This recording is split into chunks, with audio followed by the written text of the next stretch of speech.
Welcome back, Wanderer. Tonight, as the sky settles into that soft prehistoric hush, I invite you to lie down like a sleeping druid beneath the stars. Wherever you are in time or time zone, dim the lights, set the world to low, and let this become your portal into another era. Not a digital one, not a modern one, but a slow-breathing, lichen-covered one. Let your mind turn to chalk and mist. Let your limbs fall still like ancient stones, and join 𝐓𝐈𝐌𝐿𝐄𝐒𝐒, between myth and math where ghosts of giants still roam, and questions echo louder than answers. If you're new here, welcome to Sleepless Homo. This is where we tell the history of everything, softly. And if you find yourself dozing off along the way, that's not a failure. That's our goal. Stonehenge, they say, was not built. It was conjured, raised not by hands but by incantation, not with rope and log, but with riddle and rhyme. In the oldest tellings, those cobbled together in the early medieval fog of 12th century Britain, it was Merlin, the shape-shifting wizard of Arthurian fame, who called the stones into place. According to Geoffrey of Monmouth's popular chronicle written in the 1100s, the stones were stolen from the Giant's Dance in Ireland, a sacred site of healing magic built during the time of the legendary King Aurelius Ambrosius. Merlin, with a kind of magical engineering know-how, transported them across the sea and reassembled them as a memorial to the dead. In Geoffrey's vision, Merlin was not just a spellcaster, but a master of sacred architecture. He spoke to rocks like they were old friends. He tricked gravity. He convinced stones to fly. And while the tale might sound like medieval fan fiction, it was one of the most widely read histories of its time, a bestseller before the printing press. It helped cement Stonehenge not as a monument of ordinary labour, but of cosmic significance, one whose origins were too massive, too improbable, too strange to be explained by the simple human toil, and so for centuries it wasn't. Stonehenge was otherworldly and therefore exempt from the rigours of logic.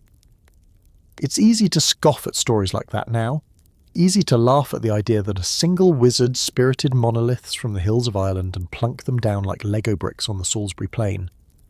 But the truth is that for more than 1,000 years, Stonehenge was known more by its myths than by its stones. Even in the Roman period when legions marched past its ghostly silhouette, there is no written record of what they thought. No mentions in surviving annals, just a haunting silence. The place loomed, but it did not speak, and in that silence stories grew like moss. Some said the stones were petrified dancers turned to rock for defying sacred rhythm. Others believed they marked the site of a great battle, each slab a tombstone for a fallen king. In the 13th century, one cleric claimed the stones had been set by angels. Still another theory, offered centuries later, insisted it was the work of the devil himself. One version goes like this. Satan arranged the stones for amusement, flinging them from far-off Wales and laughing as they landed upright. A monk challenged him to explain their placement, and in his arrogance the devil obliged only to be thwarted when one stone fell and crushed his toe. Even well into the Enlightenment, Stonehenge defied scientific diagnosis. Antiquarians tried to date the stones by their style, by their weathering, by what they imagined the ancients capable of. Some believed the Romans had built it. Others traced it to the Danes or the Phoenicians. The circle resisted certainty. It became a blank stone page upon which every era could project its own obsessions. To the Romantic poets, it was sublime ruin. To the Victorian moralists, it was pagan folly. To modern-day solstice pilgrims, it's a hinge of time, a turning point where sun and spirit align. But rewind for a moment even further. Before Merlin, before monks, before ink touched parchment, the oldest human impressions of Stonehenge, though we can never fully know them, might have had nothing to do with magic or legend, and everything to do with sky. Because Stonehenge is not just a pile of rocks. It is, as we now know, a calendar in stone. Its orientation toward the solstices suggests that whoever first dreamed it into being was watching the heavens with deep, disciplined eyes. And this is where the blueprint becomes blurry, because the Stonehenge we imagine today, the iconic horseshoe of towering trilithons encircled by a ring of standing stones, was not built all at once. Its construction spanned centuries, beginning around the year 3000 BCE, with a circular ditch and bank. That first phase wasn't even made of stone. It was chalk and wooden posts, a sacred outline drawn in the dirt. Within the bank, 56 mysterious pits, now called Aubrey holes, were dug. Some held cremated human remains. Others we still don't know. It was a burial site, a gathering site, perhaps a site of slow construction, where every generation added their own layer of meaning. By around 2500 BCE, the Sarsen stones arrived monstrous slabs of sandstone weighing up to 40 tons each. These were not dragged from distant lands, but quarried some 20 miles north, likely in the Marlborough Downs. Even so, transporting them required feats of organisation and strength almost unthinkable without the wheel. Then came the bluestones, smaller but more mysterious. These were carried incredibly all the way from the Preseli Hills of southwest Wales over 140 miles away. Why? What power did those stones hold? Healing, memory, ancestral connection? No one knows. We do know that by the time the great trilithons were raised, each consisting of 2 upright stones, topped with a horizontal lintel, the builders had mastered the art of shaping and fitting stone. They carved mortise and tenon joints with astonishing accuracy, mimicking woodworking techniques in rock. The lintels were subtly curved to form a perfect ring, and the entire structure was levelled across a sloping landscape with optical precision. This was not a random pile of rocks. It was intentional, architectural, symbolic, and likely sacred. And yet we still ask, why? Why this shape, in this place, at this scale? Was it a temple to the sun, a stage for the dead, a celestial observatory, a royal court, a political symbol, a place to gather, to grieve, to sing, to survive? The stories never stop. The scientific consensus may lean toward multi-purpose use, burial, ritual, timekeeping, but the soul of the site remains elusive. Which brings us back in a way to Merlin. Not because he was real, but because the idea of him, the myth of a wise builder who sees the world in symbols and stars, feels somehow true. Whoever built Stonehenge was not simply piling rocks, they were arranging meaning. They were carving belief into stone. Whether or not they believed in magic, they certainly believed in something bigger than themselves. And so, even as we strip away the layers of legend, even as we scan and sample and radiocarbon date every inch of the circle, some part of us resists full understanding. We want there to be mystery. We want to believe the story isn't finished, that the stones still whisper, that somewhere, deep in the earth or high in the stars, the true blueprint remains folded waiting. In the next segment, we'll stay within this mythic fog and explore how Stonehenge became a beacon for neo-pagans, druids, and cosmic seekers long after the last Neolithic hammer fell on silent. It is midnight somewhere. Or maybe it's 3 a.m. and your room is dim, the air heavy with silence, and all the loud questions of the day have finally curled up and dozed off in the corners of your mind. We're going back not just in time, but into myth, memory, and a strange kind of theatre made of stone. Dim the lights, loosen your grip on the present, and if you've ever watched the sunrise and wondered what it meant, you're in the right place. You're not just watching a documentary. There's a kind of theatre that happens only once a year, and only in a place like this. Picture it. The chill of a midsummer dawn on Salisbury Plain. Bodies wrapped in cloaks, faces painted in ochre, some barefoot, some chanting. Others are simply standing still, holding cameras or phones in trembling hands, waiting for something no touchscreen can ever quite capture.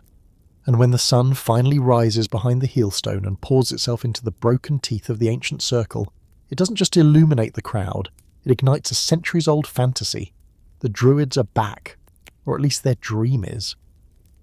It's one of the great ironies of Stonehenge that the people we most associate with it may never have touched it. The classical Druids of Iron Age Britain, the white-robed sages described by Roman authors like Pliny and Julius Caesar, were most active around the first few centuries before the Common Era. By then, Stonehenge had already been standing for over a millennium. Built primarily between the 3rd and 2nd millennia before the Common Era, the stone circle was already a silent witness to skies long forgotten by the time Druids were known to speak with trees. And yet the image persists. Druids in a circle performing rites in the sacred centre of Stonehenge. Why? Because history is rarely stronger than myth. And the myth of the Druid, that mysterious figure who dances between religion, philosophy, astronomy and poetry, was too powerful for the Victorian imagination to resist. It was in the 18th and 19th centuries that Britain truly revived its spiritual romance with the Druids. Men like William Stukely, the antiquarian who coined the term patriarchal druidism, stood among the stones with biblical fervour, convinced they were altars built by wise and ancient priests. The newly fashionable grand tour of Europe wasn't enough. The mystical needed to be local. And what better way to elevate the soggy countryside than to crown it with spiritual grandeur? But the Druids of this revival weren't historical figures. They were projections, part romantic fantasy, part nationalist pride, and part reaction to the industrial age's smog and noise. Where better to escape the soot than a hallowed ring of stone bathed in celestial geometry and untouched by coal? In these centuries, Stonehenge became a canvas, a theatre for the lost rituals of a pre-Christian past. Poets, spiritualists and eccentrics began to gather at the site, writing hymns to the solstice, preaching about lunar alignments, and forming druidic societies with elaborate costumes and invented ranks. The most famous of these, the Ancient Order of Druids, founded in 1781, still holds ceremonies at the stones today. And what exactly did they do in these ceremonies? That, like the monument itself, is cloaked in ambiguity. Some rituals were performed silently, others involved recitations of Welsh poetry or improvised invocations of the earth, moon and sun. At times offerings were made. Water, flowers, a cup of mead. At others, just human presence staring up at the stones in reverence, hoping to catch a glimpse of something older than civilization but kinder than history. This spiritual nostalgia crested with the annual solstice celebrations. Though now regulated and supervised by English heritage, these gatherings bring thousands each year to Stonehenge, turning the site into a bizarre and beautiful blend of pilgrimage, protest and party. Neo-Druids, Goths, tourists, mystics, historians, and the simply curious arrive with drums, incense, and sometimes nothing more than their silence. And when the sun threads the needle between the heel-stone and the axis of the monument, a murmur moves through the crowd. It is not factual confirmation, it's not proof, it's something quieter and stranger, a kind of mythic memory. And the solstice is not just symbolic, it is written in the architecture. Stonehenge is famously aligned with the midsummer sunrise and the midwinter sunset. The axis formed by the avenue and the arrangement of the sarsens is so precise that it draws a line across the landscape, connecting sky to earth in a moment of engineered awe. This isn't accidental, this is astronomy, but even this alignment fuels the druidic fantasy. What else could such a monument be for, if not celestial ceremony? Surely the ancients gathered here to worship the sun, to commune with the dead, to open the sky and close the year. And perhaps they did, but the idea that those ceremonies were druidic, specifically Iron Age or Celtic in nature, is likely false. The builders of Stonehenge were long gone before the Druids emerged from the mists of Caesar's chronicles. Still, the symbols overlap. Both the Neolithic builders and the later Druids were obsessed with cycles, seasons, death and renewal, stars and sacrifice. In this way, the modern solstice rituals are not incorrect. They are inherited dreams, echoes of echoing things. Even the architecture reflects this. The mortise and tenon joints used to slot the sarsen lintels onto their upright stones are engineering feats far beyond mere brute strength. They suggest planning, precision, and a sense of permanence. And what are druids, if not priests of permanence, keepers of cycles, architects of seasonal self-meaning? To look at Stonehenge today, after thousands of years, is to witness not just one spiritual story but the layers of many. The funerary ritual of the early Neolithic, the solar compass of the late Neolithic, the presumed sacredness of the Bronze Age barrow builders, the intellectual elegance of Iron Age philosophers, and the psychedelic flower child rites of the modern New Age solstice pilgrims. All of them kneeling in their own time before the same mute monument, all of them building their identity in the shadow of the stones. In this way, the Druids didn't build Stonehenge, but they may have built the idea of it, the idea that some places are inherently sacred, that the land can remember, that stone can speak if you know how to listen.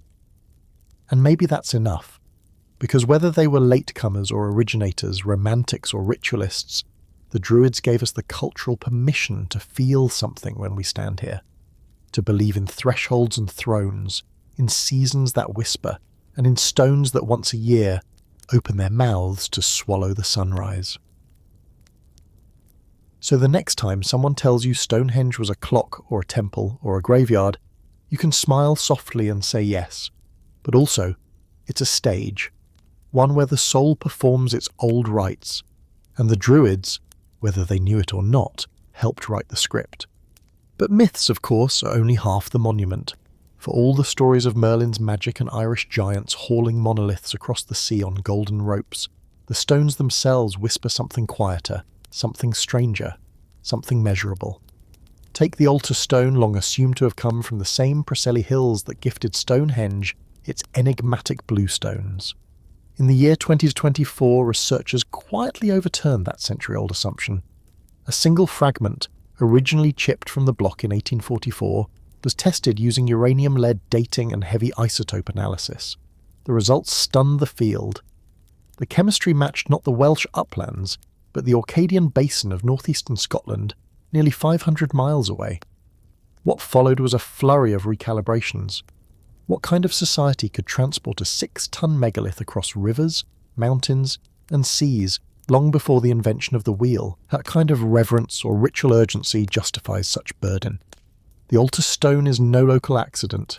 It's central, heavy, and seemingly ceremonial, a sandstone anomaly in a sea of sarsens and dolerite. Its long migration, perhaps through a relay of riverboats, sledges, and sacred pauses, speaks to a Neolithic world more interconnected than we once imagined. Some now believe the stone may have been used in other monuments first, passed hand to hand like a relic, accruing significance before it ever stood at the centre of Stonehenge's ring. Modern scanning has also given us geometry we didn't expect. High-resolution LiDAR revealed that the great trilithons, the iconic 3 stone arches, weren't built as crude rectangles. The horizontal lintels were subtly curved, each one shaped to preserve a perfect ring. Stone Age engineers, working with nothing more than stone hammers and bone tools, carved a circle that could hold flat across uneven terrain. Even more staggering, the entire ring appears to be levelled, adjusted for the slight slope of Salisbury Plain using shorter stones on the uphill side. No spirit levels, no chalk lines, just inherited genius. And then there's the solar script. Everyone knows about the midsummer sunrise, how, on the longest day, the sun spills its golden light through the heel stone and into the monument's heart. But newer studies suggest that the winter solstice may have been the true axis mundi. On the darkest day of the year, the sun would set precisely between the tallest trilithons, illuminating the altar stone in one last burst of orange light before the long night. This alignment is exact, deliberate, and perhaps symbolic, not a celebration of life, but a confrontation with death, a promise that even the darkest cycle turns toward rebirth. Other stones seem to affirm this seasonal ritualism. The 4 so-called station stones form a rectangle that may have served as a lunar calendar, marking the complex cycle of moonrise and moonset over the course of the year. The avenue, a ceremonial path stretching 2 miles to the River Avon, also aligns with both solstices. The entire monument may have functioned as a kind of ritual clock, way to count the invisible, to commune with time itself. Beneath the stone lie the dead. Within the outer ditch, one of the first features built. Sometime around 30 centuries before Christ, archaeologists have found the cremated remains of over 60 individuals, some children, some adults, many placed in carefully arranged pits, known as Aubrey holes. Recent isotopic studies on their teeth and bones suggest these were not locals. Many were raised on granite-rich soils, pointing to childhoods in the west, possibly in Wales, perhaps even Ireland. Stonehenge, it seems, was a funerary gathering point, a terminal node in a web of prehistoric pilgrimage. And yet it was more than just a tomb. Its orientation, its shaping of light, its echoes across the plain all suggest that Stonehenge was a spiritual machine, an instrument tuned not to music but to meaning, a place to remember, to channel the cosmos, to watch the sky die and be reborn. Some modern researchers are beginning to reframe Stonehenge not as a singular event, but as a process. The site evolved for over 1,500 years. Phases came and went. Stones were moved, circles rearranged, monoliths imported. What if Stonehenge was never meant to be finished? What if the building was the ritual? The act of assembly itself, the centuries-long effort, the collaboration between distant communities was the point. And so as we peer beyond the mists of myth and into the measurable, we do not find clarity. we find something richer.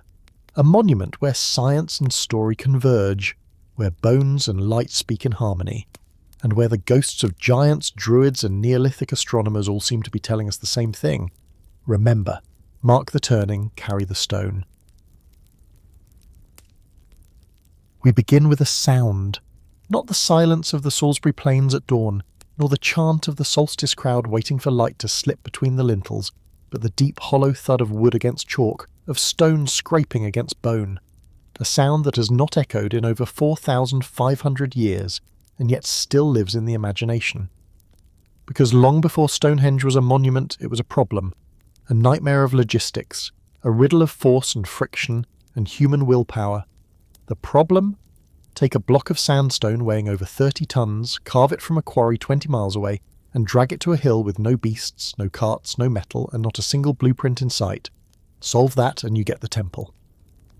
The Neolithic people who first raised the sarsen stones were not working with a surplus of convenience. This was long before the wheel arrived in Britain, which likely happened sometime in the 3rd millennium before Christ. They were not aided by bronze or iron tools, which wouldn't shimmer into the island's story until much later.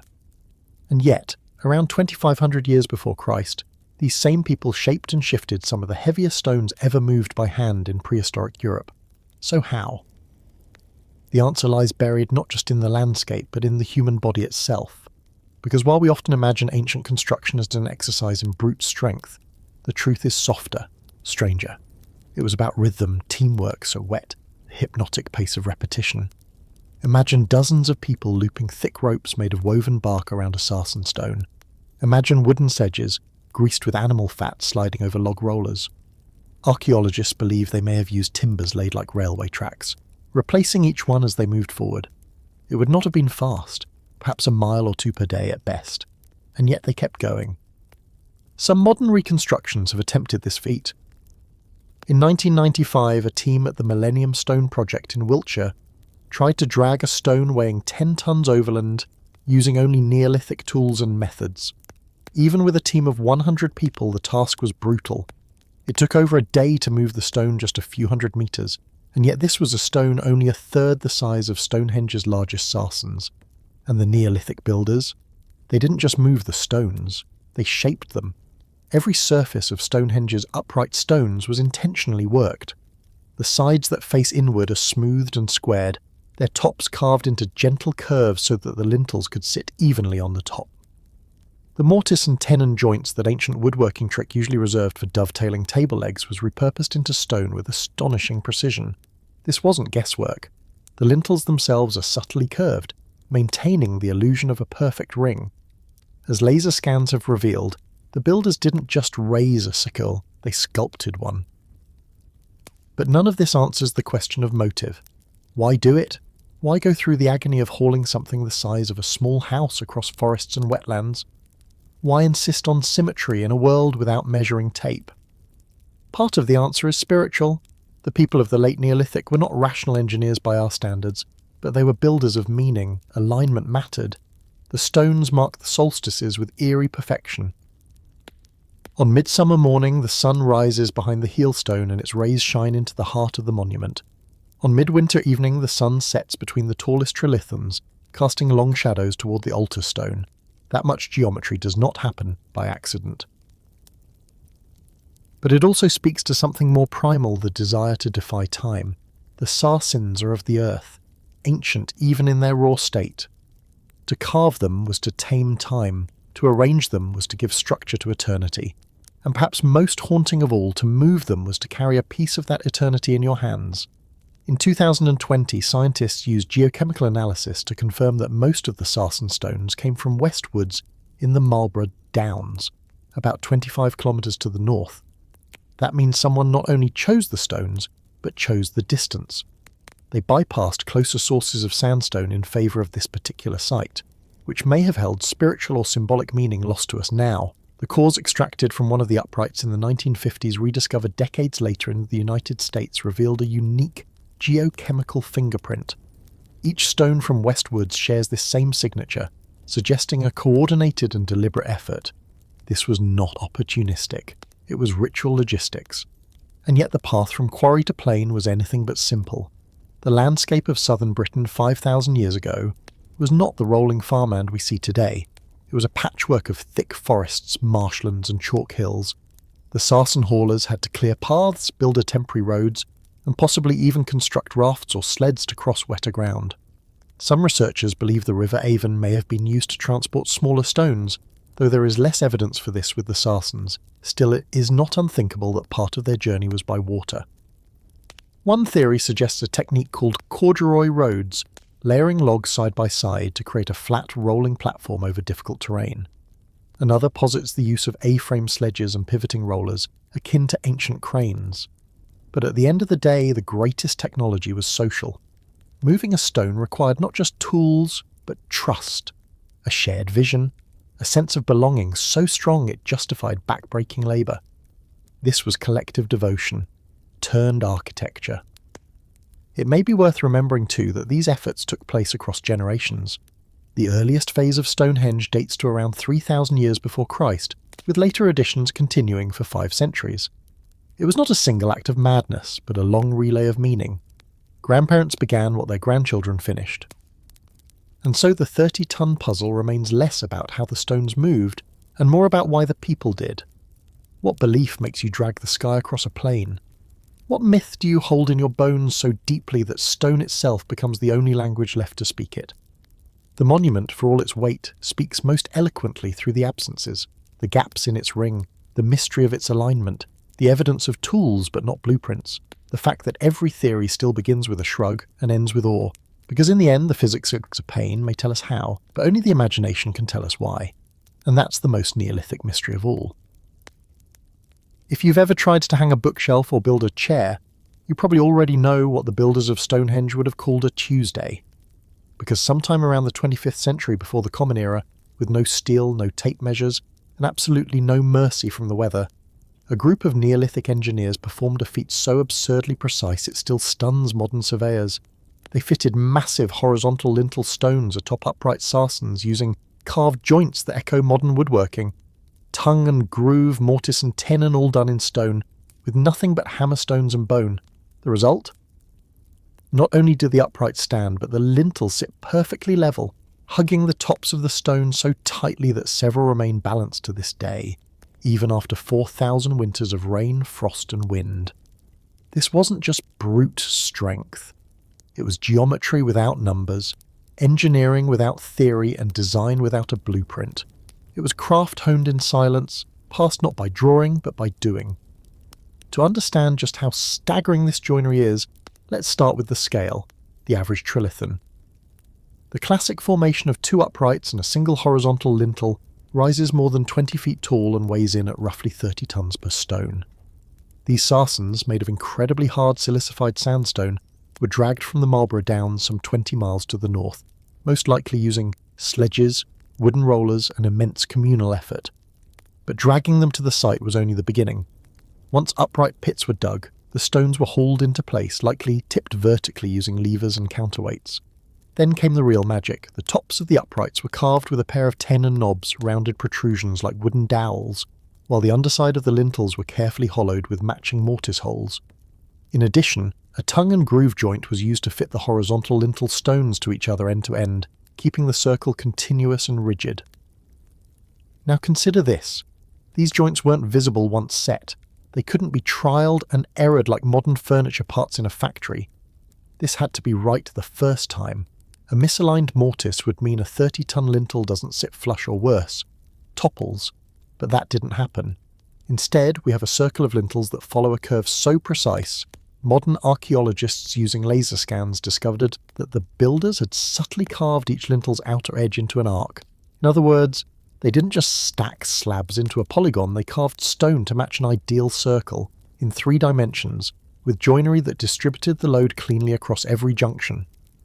They even accounted for the slope of the Salisbury Plain, adjusting the heights of the uprights so that the lintel ring remains level to the horizon. This is the kind of subtlety that makes Stonehenge less a monument and more a manifesto, an announcement that humans, even in the Stone Age, were not just survivors but thinkers, builders, dreamers. How could they have done this without measurement systems, without trigonometry, survey equipment, or even writing? One theory suggests the use of ropes and pegs to map out circles and arcs, basic geometry by way of string and intuition. Others propose that repeated generational apprenticeship passed along not just technique, but an embodied understanding of shape and weight, much like how a violin maker or potter senses proportion with their hands, not numbers. The builders of Stonehenge, in other words, may have been working from deep cultural memory, a long line of trial, error, and physical wisdom passed through hands and stone, not spreadsheets. The tools they used were simple, but effective. Hammerstones made from harder rocks like dolerite or flint were used to chip away at the sandstone, a process that took hundreds of hours per stone. Chisel marks along the mortise sockets suggest repetitive pecking and gouging to hollow them precisely.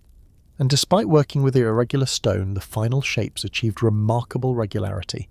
The tenons on the uprights were rounded to fit their sockets snugly, distributing weight evenly and reducing lateral motion. The tongue and groove fittings between lintels made it possible for the circle to resist seismic shifts and weathering, locking each segment into its neighbours like a prehistoric jigsaw. Modern experiments have tried to replicate this craftsmanship. At places like the Ancient Technology Centre and Stonehenge Riverside Project, researchers and volunteers have used replica tools to carve mortises into sandstone blocks and found that while slow, the task is possible provided you have patience, coordination, and a stubborn belief in the tactile intelligence of the human hand. What these experiments show is that Neolithic people were not simply labouring at the whim of ritual. They were executing a vision, one that demanded immense skill in logistics, leverage, carving, and collaborative labour. This was not art for art's sake, nor architecture as afterthought. It was engineering as devotion. There's also the mystery of how they raised the lintels into place. One hypothesis involves building massive earthen ramps or timber scaffolds to the height of the uprights, then slowly hauling the lintel along rollers to the top. Others suggest levering from both sides with ropes and timber frames, gradually lifting the stone incrementally until it could be slid into place. However it was done, it left no obvious mark in the archaeological record, no carved scaffolds, no leftover machinery, just stones locked in place quietly defying gravity for 4,000 years. Even the decision to use mortise and tenon joints itself is telling. These joints weren't necessary for holding the stones in place. They could have simply balanced the lintels flat on the uprights, but they didn't. The builders took the harder route, shaping each pair to interlock, as if to make the structure a single unified body. That decision speaks of intentionality, of a symbolic, not just structural precision. It's possible that this joinery mirrored wooden structures from earlier periods, many of which are now lost to time. Or perhaps it encoded cosmological or cultural meaning, a connection between sky and earth, circle and square, permanence and passage. Whatever its deeper meaning, the craftsmanship of Stonehenge is not the relic of a primitive past. It is the fingerprint of a people whose intelligence and imagination reached across centuries to sculpt the sky. Mortis by mortis, trilithon by trilithon, they encoded time, memory, and gravity into stone. And every time we visit, measure, or marvel, we're not just looking at a ruin, we're reading the record of hands that knew more than we think. Hands that didn't just survive the Neolithic, they shaped it. We begin not at the stone circle, but on the earth that holds it. Because long before Stonehenge was a monument, it was a landscape. And that landscape was alive, with plans, with processions, with the pits that marked the sacred perimeter of memory itself. This was not just a collection of rocks arbitrarily placed in a lonely field. This was choreography carved into their terrain. A system, a sequence, a kind of sacred calculus scratched into the chalky underlayer of southern Albion. And to understand it, we have to pull the camera back, far back, until the circle becomes a node and the plain becomes a labyrinth. Let us begin at Durrington Walls, a site that is somehow bigger, more complex, and in some ways more intimate than the more famous circle that would come later. It lies a mere 2 miles northeast of Stonehenge, but in function and spirit it may have been its mirror, or its rehearsal, or perhaps its companion in ritual death.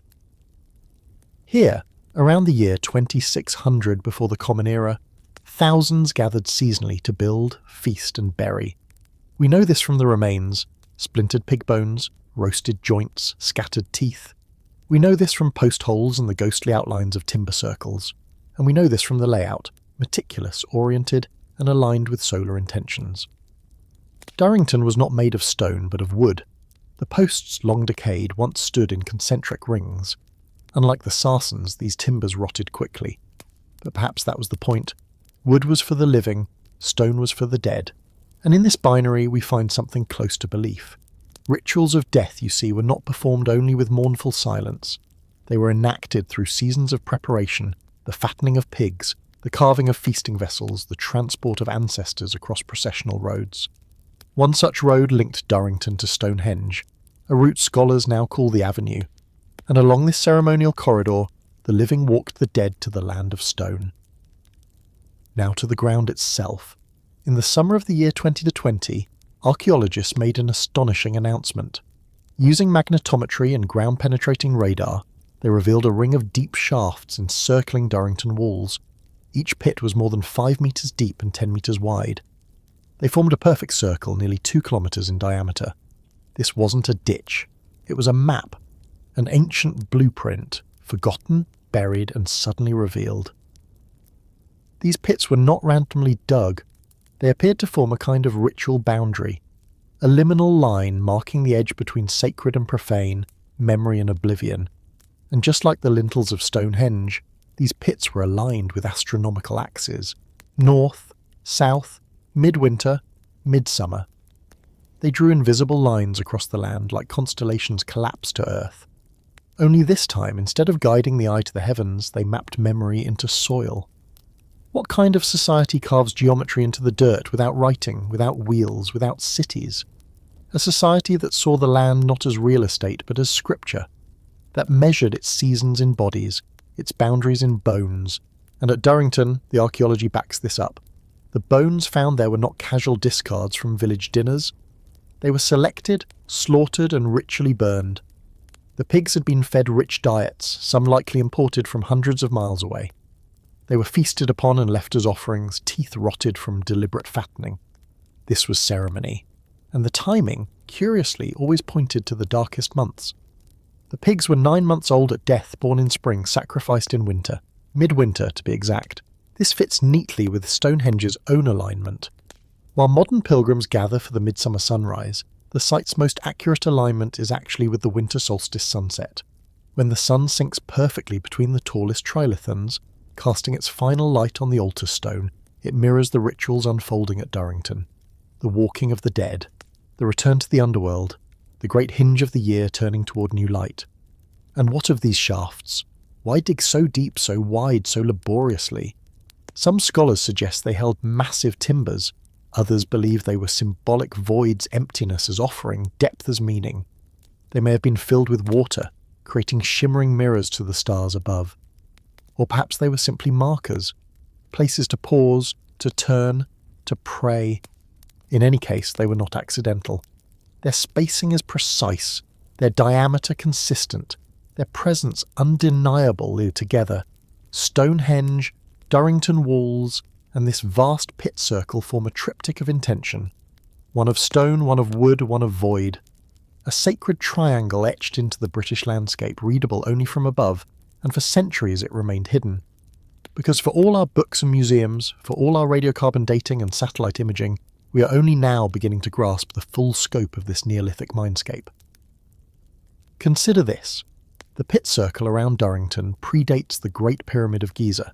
It was built in an age with no metal tools, no draft animals, and no writing. The stones at Stonehenge weigh as much as 40 tons. The largest Sarsens travelled from Marlborough Downs 25 kilometres away. The blue stones came from Wales, 150 kilometres west. And now the altar stone appears to have originated in northeast Scotland, a journey of over 800 kilometres. This suggests not only coordination, but communication, trade, shared cosmology, shared labour, perhaps even shared governance. The Neolithic world was not a scatter of isolated hamlets, it was a network, and these monuments were not decorative. They were narrative. They told time, they shaped ritual, they stored memory in material form, and they did so not just through what was built, but through how the land was used. In the end, Stonehenge is only the centre of a larger system. It is the node, the anchor. But the rest, the rivers, the ridges, the pits, the paths all played their part in the script. And what a script it was. not written in ink, but in absence, in shadows cast across stone, in solstices and pig bones, in shafts that waited millennia to be found. This was not architecture, this was choreography. And the plain still dances. 2 miles of earth. 2 miles of chalk-lined reverence pressed into the soil like a memory still trying to walk itself home. This is the avenue, a prehistoric processional route carved by Neolithic hands that weren't simply building a road, but orchestrating a journey not for the feet, but for the soul. The avenue is what links Stonehenge to the River Avon, and its purpose was never mundane. It was not a trade route, not a pathway for farmers or flint carriers. It was ceremonial, deliberate, sacred, a liminal ribbon between worlds, and its alignment tilted ever so slightly toward the northeast reveals a choreography of time, light, water and death that no spreadsheet can capture. The path begins at Stonehenge itself, unfolding from the heel stone like a quiet exhale. The heel stone, that solitary sentinel, stands askew from the others, but not by mistake. On the summer solstice, the sun rises directly behind it and casts its light along the avenue, illuminating a path that has no lamps, only memory. At the opposite end of this Neolithic corridor lies the River Avon, meandering with the same careless wisdom as time itself. To modern eyes, a river may seem just a geographic convenience, but to Neolithic Britons, water was a threshold. Rivers divided the world of the living from the land of the ancestors. They mirrored the sky. They moved always, and in doing so carried the soul from here to there, from now to then. Recent archaeological studies, particularly those by the Stonehenge Riverside Project, have confirmed that the avenue was constructed with the same attention to solstitial alignments that define the monument itself. The avenue is not just parallel to the sunrise on the longest day of the year. It's tuned like an instrument. It captures not only sunlight but intent. Excavations have revealed parallel ditches flanking the avenue, their banks once gleaming with chalk, creating a visual corridor of light and bone. If one were to walk this route in its original state, the sensation would be less of a stroll and more of a rite. And this is likely what it was, a rite of passage, from river to stone, from earth to sky, from life to what lies beyond. The process, it seems, may have begun at Durrington Walls, just up the river from where the avenue terminates. Durrington was not a random Neolithic settlement. It was a feast site, a place of pork, pottery, and human assembly. Thousands would gather here, their animals fattened for the winter kill, their rituals timed with the midwinter solstice. When the feasting concluded, the journey commenced. Bodies perhaps of the elite, perhaps of the spiritually chosen, were carried from the world of the living to the realm of stone. From Durrington, they would travel down the River Avon, a symbolic ferry across the borderlands, arriving at the point where the avenue begins. There the procession would rise from the riverbank and enter the chalk-lined road like an orchestra moving toward crescendo. Each step up the avenue would bring them closer to the sanctum of Stonehenge, where the dead would be interred, remembered, or transformed into ancestor spirits. The whole landscape was a choreography of transition. Water, earth, light, bone. Not one part of it was arbitrary. Even the slight slope of the avenue downhill from Stonehenge to the Avon may have evoked descent into the underworld, or, in reverse, the soul's ascent towards something eternal. We now know that cremated remains have been found within the Aubrey holes at Stonehenge, 56 pits, forming a circle within the outer ditch, each holding ashes of the long gone. The number matches the Neolithic lunar calendar, suggesting not just burial but celestial timing. And what makes this particularly powerful is that isotopic analysis of those remains indicates some of these individuals were born far from the Salisbury Plain, some possibly near the Pressley Hills of Wales, the origin of the Bluestones. Others may have come from the granite-rich soils of Western Britain, or even further afield. These were not just local dead, they were pilgrims, perhaps even founders. So what does it mean then that they were brought here?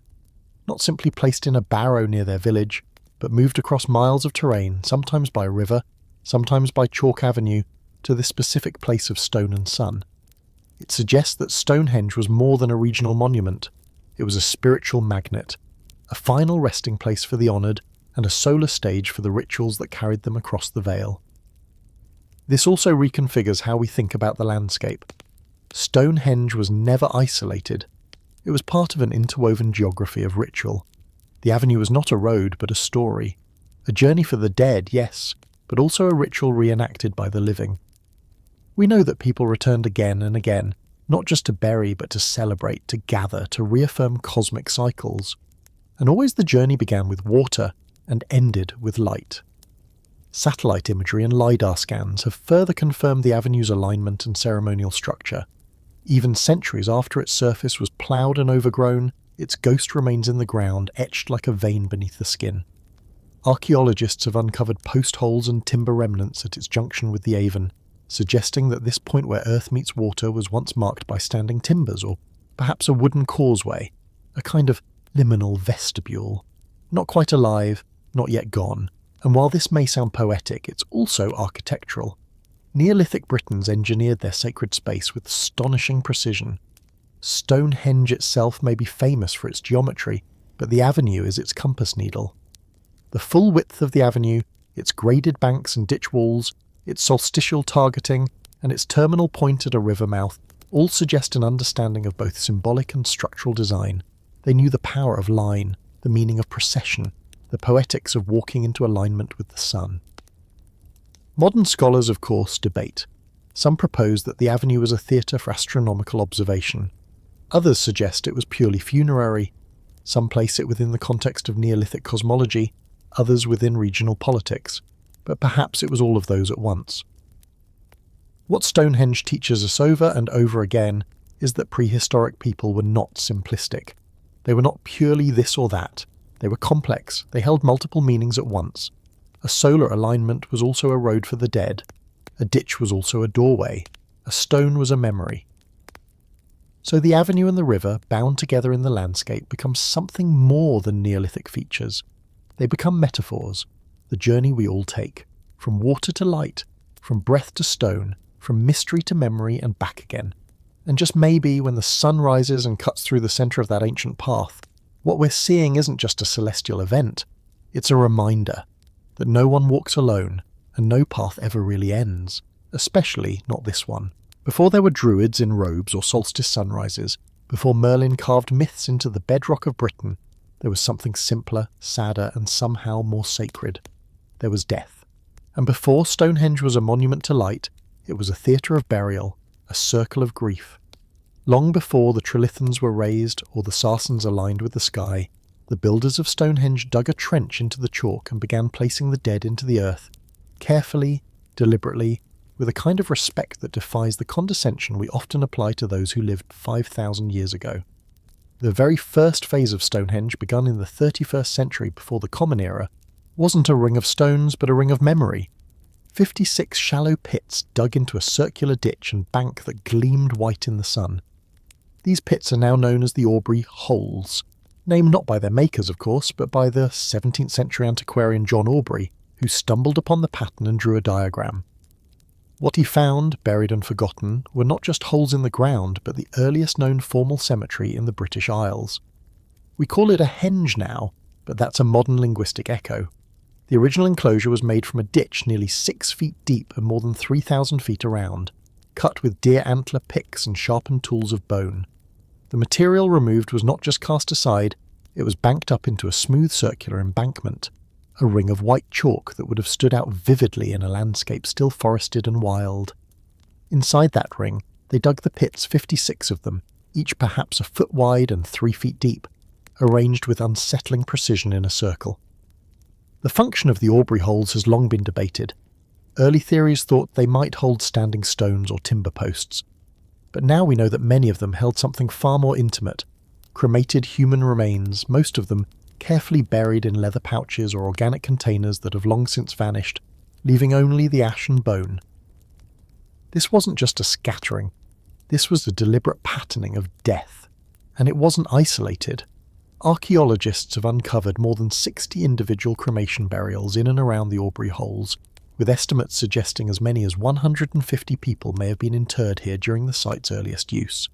Some were placed within the holes, some around them, others along the inner bank.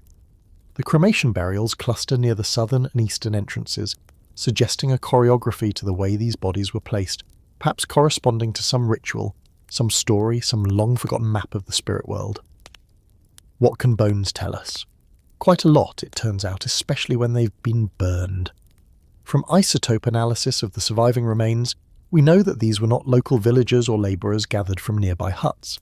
Many of the dead appear to have come from Western Britain, including areas like West Wales, where the blue stones would later be quarried and dragged to the site.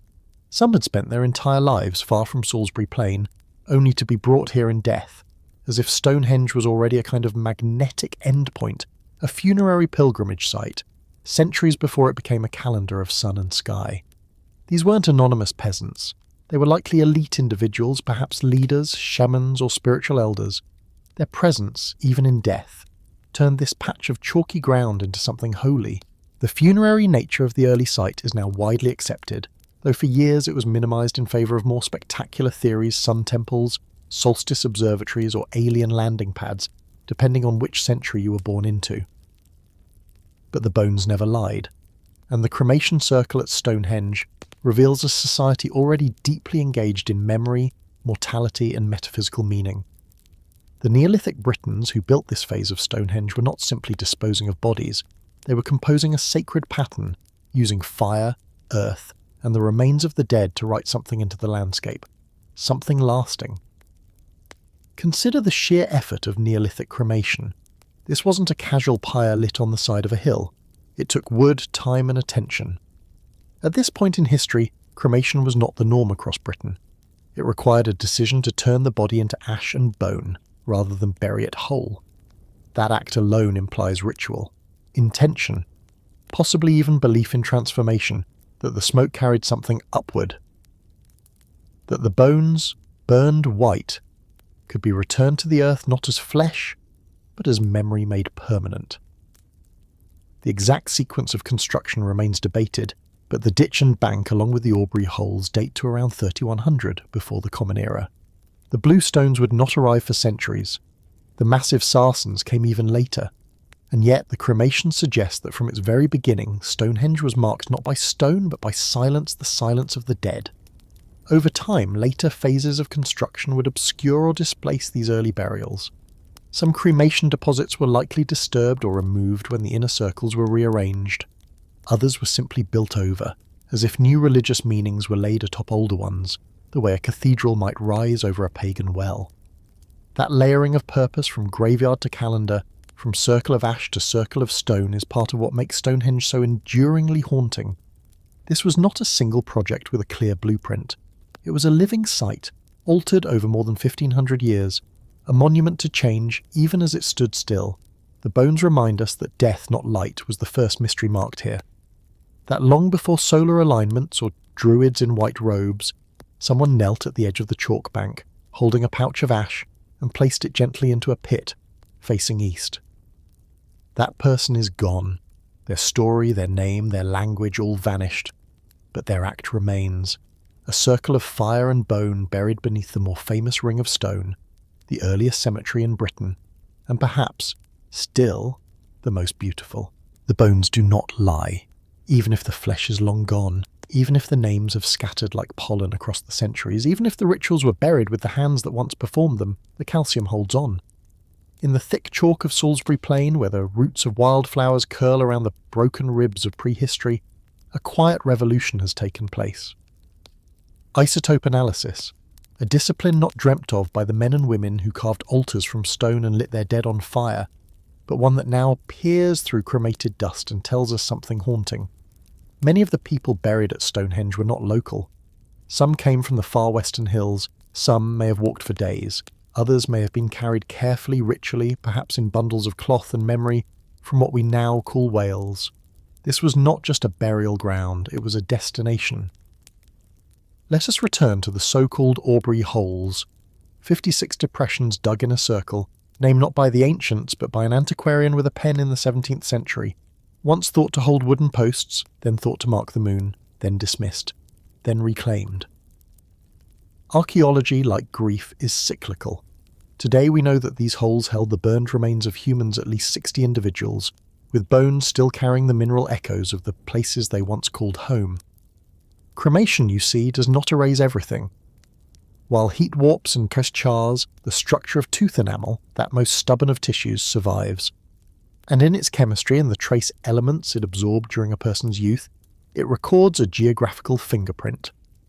And so when researchers at the University of Oxford analysed cremated bone fragments from the Aubrey holes, they did not expect what they found. The isotopic signatures told them the story of childhoods lived not on chalky Salisbury soil, but on ancient granite, on land far to the west, the kind of land one finds in the Preseli Hills, in Wales. Why? Why would the dead be brought from so far? This is where archaeology leans into speculation and poetry. Perhaps Stonehenge was already, even in its earliest form, a sacred centre, not for a tribe, but for a network. Perhaps its builders imagined the entire island of Britain as their sacred territory, and this was its spiritual spine, a place to bring the beloved dead, not to hide them, but to place them in memory's heart. The pre-Cellar Hills are no accidental detail. It is from this region that the so-called blue stones of Stonehenge were quarried, hauled, and somehow transported across over 150 miles of rivers, marshes, and prehistoric obstacles. That fact alone has long stunned historians and engineers, but now it appears that it was not only the stones that made the journey. People did too, in life or in death, perhaps both. Here the story of the stones folds into the story of the bones. What if the very act of building Stonehenge was never about architecture alone? What if the transportation of rock and of bone was a single ritual, a joining of land, lineage, and spirit? Some researchers believe this was no mere mortuary site, but a pilgrimage destination, a place where seasonal ceremonies may have involved not only feast and fire, but the reburial of ancestors. Consider the Durrington Walls settlement nearby. A vast temporary community, it housed hundreds, if not thousands of people during key seasonal events. Excavations there have uncovered pig bones, cooked and consumed with haste. Tooth enamel on those pigs too reveals travel from as far as the Scottish Highlands and the Welsh borders. People came, with livestock, with offerings, possibly with their dead. And always Stonehenge stood at the heart of it. Not a lonely monument, but a magnet. Not a place to merely mourn, but to remember, to connect. Modern scientific advances have not only confirmed the non-local origin of some remains, but have also pushed the date of those cremations back further than once believed. Some of the earliest burials in the Aubrey holes may date to around 3000 BCE. That is 5 centuries before the Sarsens were raised, before the Trilithons, before the image of Stonehenge as we know it even existed. In other words, it was sacred before it was dramatic, holy before it was monumental. And this should make us pause, because when we think of ancient wonder, we think of height, of heaviness. But Stonehenge, at its origin, was a circle of memory, dug into the earth, white chalk scarred by fire and ash, and within that ring not gods, not kings, but ordinary humans, men, women, children, their bones curled and charred, nestled into pits like seeds, not buried in haste but interred with the kind of care that survives 5,000 years. There is something profoundly moving in the idea that people would transport their dead across hundreds of miles, that they would refuse to let distance sever belonging, that even in a world without maps, roads, or shared language, a person from Wales could be brought to Wiltshire to be laid to rest in a sacred ring of chalk. It speaks of something deeply human, a desire for meaning that survives beyond breath, a love that outweighs weight, a circle made not for the living but by them, for those they could not forget. We must be careful not to romanticize. The people who performed these burials also lived hard lives, lives of hunger, disease, and possibly violence. But in their dead, we see their depth. And in the science that reveals their origins, we are reminded that history is not a single story, but a spiral, one that loops us back to the same questions, the same rituals, the same ache to make meaning. The bones of strangers, now known to us only through isotope readings and careful sieving, have become voices again, not with words, but with placement, orientation, composition. Each one is a tiny act of connection across time, and Stonehenge itself, in its silence, remains a monument not to conquest or to kingship, but to care, to the stubborn refusal to forget, and to the dream that somewhere in the centre of the island there is a place where everyone, at last, belongs. When the modern eye gazes upon Stonehenge, it sees fragments, scattered shadows of an ambition long buried, fallen trilithons, tilting lintels, hollow spaces where once there was symmetry. But even in its brokenness, even in ruin, The bones of the circle whisper of something impossibly intentional, a shape that was never meant to be mere coincidence, never a simple assembly of vertical rocks. This was not a circle by accident. This was geometry, carved in pain and chalk and stone by people who had no word for geometry, no compass, no chisel of metal. And yet, they built a ring so refined that it took laser light to truly understand its shape. It was in the early decades of the 21st century that the stones were scanned in full, using laser technology developed not for ruins, but for the precision mapping of modern infrastructure. The scan was part archaeological documentation, part curiosity, but what emerged from the beams and the data was something no one had expected. The outer ring of Stonehenge, composed of sarsen stones capped with horizontal lintels, had been shaped with a deliberate curve. Not a polygon, not an approximation. A perfect circle, or as close to perfect as Neolithic stone hammers could manage. And crucially, the horizontal caps, the lintels themselves, were not flat slabs stacked across upright stones. Each lintel had been carefully, painfully carved to curve just slightly, each one rounding off the edge of the monument in a way the naked eye had never registered. And when the pieces were put together, the effect was astonishing. A ring not just of stones, but of intention. A ring shaped by minds who understood what a circle was, even if they had no numbers to prove it. This finding changed everything. For years, perhaps centuries, archaeologists and lay people alike had assumed that Stonehenge was somewhat clumsy in design, a rough ring built by a rule of thumb and general sightlines. But the laser scans showed something else entirely. The builders of Stonehenge had not only shaped the upright sarsens to standard heights, adjusting their lengths to account for the slope of the land and keep the top line of the ring level, they had also sculpted each lintel to curve inward just slightly, in perfect concert with the stones around it. This meant they were thinking not only in verticals and horizontals, but in arcs, and they were not stacking blocks like children with toys, they were crafting joins. Mortise and tenon joints, the same principle used in woodwork to connect pieces of furniture, were carved directly into stone. The uprights were topped with protruding knobs, and the lintels were hollowed to receive them, so tightly fitted that some lintels remain in place to this day, thousands of years and countless storms later.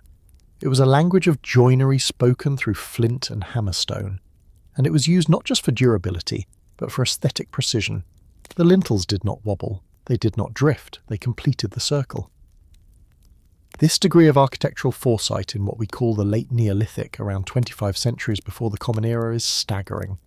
We are not speaking here of crude monoliths randomly placed for convenience or dramatic effect.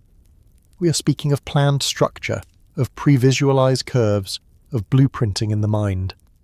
There was no drafting table, no ruler, and yet they achieved a cohesion of form that modern engineers struggle to match in stone without powered tools. And yet the mystery deepens because the land was not flat. Stonehenge is built on a gentle incline, a few degrees at most, but enough that if each upright stone had been made to identical height, the lintel line would have wobbled, drooped, failed to form a proper ring. Instead, the builders adjusted for this. The uprights toward the western side of the circle were made taller. Those toward the east were shorter. To an eye standing in the centre, the top edge of the ring would appear perfectly flat, perfectly level, as if nature itself had bent to human intention. That is not the act of trial and error. That is measurement, even if they never called it that. This is where the idea of a megalithic yard enters the story. In the 20th century, a controversial theory emerged that the builders of Stonehenge and other similar monuments may have had access to a consistent unit of measurement, somewhere between 82 and 83 centimetres in modern terms, a repeatable standard passed from mine to hand to stake, allowing stones to be placed with spatial coherence. There is no surviving ruler, no carved yardstick from the age of trilithons, but some believe the very stones themselves are the ruler. Their spacing, their height, their alignment all suggest a repeated cadence of distance, a rhythm felt through steps, rope, or intuition. The megalithic yard may never be proven, but it lingers in the data. Equally remarkable is the orientation of the structure. The main axis of Stonehenge is aligned precisely with the solstitial points, the summer solstice sunrise and the winter solstice sunset. This has been known for centuries, but the implications remain staggering. It means the ring was not only built in space, but in time. Its very shape channels the light of the year, capturing the longest day and the longest night in stone. And to achieve this, the builders had to understand where the sun would rise and set not just on one morning, but forever. They had to watch, track, and trust the sky. They had to encode the heavens into the earth. This is astronomy, whether or not they called it that. And so we are left with the paradox that always haunts Stonehenge. A prehistoric structure that is, by all standards, post-historic in design.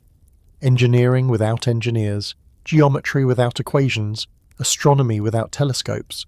The circle that isn't because it is more than a circle.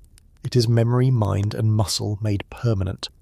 And while time has broken parts of it, while earthquakes and looters and frost have done their best to unravel the ring, the design holds. The curve remains. The lintels still lean into one another like old friends, curved just enough to whisper of a knowledge we never thought they had. This is not an accident. This is not chance. This is genius in the guise of silence. This is the ring that was never meant to be seen from the air, but only from within, because the view from inside the circle when the stone stood tall and the lintels met was not just impressive, it was complete, and in that completeness, our ancestors found something divine, a shape that defied decay, a ring that spoke of eternity.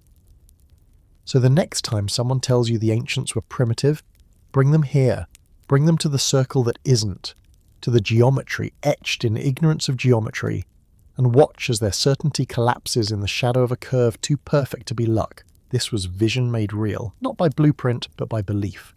There is something unnerving about a perfect line. It suggests not just control, but intention, not just symmetry, but awareness. And when that perfect line is achieved not by chiseling into steel or programming lasers, but by hauling limestone and sandstone across miles of Neolithic woodland, with nothing but wooden rollers, rope, and human will, then you are no longer dealing with brute labour. You're brushing up against an intelligence history once underestimated. That is the quiet shock of what archaeologists discovered when they mapped the lintels of Stonehenge with high-resolution scanning. What appeared to the naked eye as a crude circle of rocks set down in uneven earth turned out, upon closer inspection, to be something quite different. A ring of perfectly flat lintels, aligned on a horizontal plane with a precision that would humble any modern surveyor. Except there were no surveyors. No plumb bobs, no water levels, no spirit levels, no known mathematics, and yet 4.5 millennia ago they made the horizon curve disappear. Stonehenge is built on a slight slope. It isn't dramatic, not a hill, not a drop, just a gentle, natural descent from west to east to cross the chalk plain. But even that subtle incline would warp the visual geometry of the ring if its builders had placed every trilithon and standing stone to the same height from the ground up. Imagine it, a ring that dips on one side, crooked like an unfinished crown. But the Neolithic builders were either perceptive enough to notice the problem or experienced enough to anticipate it. So what did they do? They calibrated. They measured not from the ground but from the horizon. They made the taller stones shorter and the shorter stones taller. They accounted for the slope by levelling the visual top edge of each stone structure. And when the final lintel was laid, the crown was complete, level, balanced, horizon-bound. This architectural feat was confirmed only recently, with the use of three-dimensional laser scanning.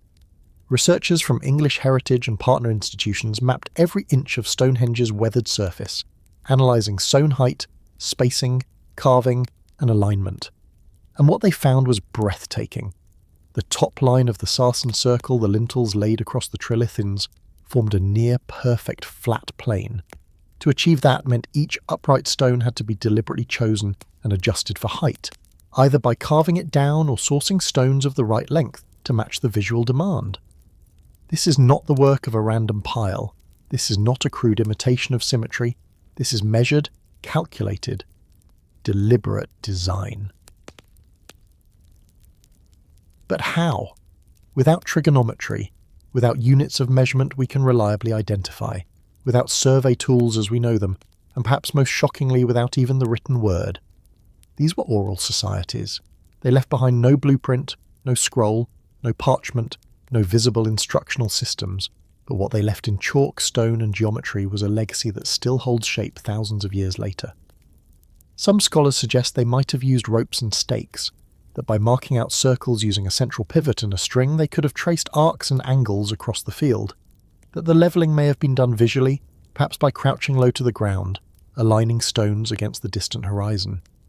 Others think water might have played a role. That channels or shallow basins of water which naturally find a level surface could have acted as rudimentary calibration tools, that they watched the reflection of the sky ripple, aligning their stones to its quiet equilibrium. It's all plausible, and yet every theory raises another question. Who taught them this? Who realized that reflection equals balance? That a rope pinned to a center point can draw an arc of uncanny consistency? That matching the skyline was more important than matching the ground? In other words, who noticed the visual lie of the earth and chose to correct it? This is the kind of subtle genius we rarely associate with prehistoric people. We're too quick to define intellect by artifacts, by alphabets, by algorithms. We forget that intuition can also be precise, that you can understand the shape of a thing without being able to name it, that humans learned over centuries of watching shadows and sunrises what it meant to orient space to the cosmos. And here, with Stonehenge, we see that understanding set in stone. The slight variations in the stone's height aren't signs of error. They're evidence of correction. The eastern side of the monument, which rests on lower ground, uses taller stones. The western side, which sits on slightly higher elevation, uses shorter ones. The result is an upper ring that does not follow the ground but appears to float above it level, flat, almost artificial. And that illusion is the whole point. The builders weren't just stacking rocks, they were managing perception.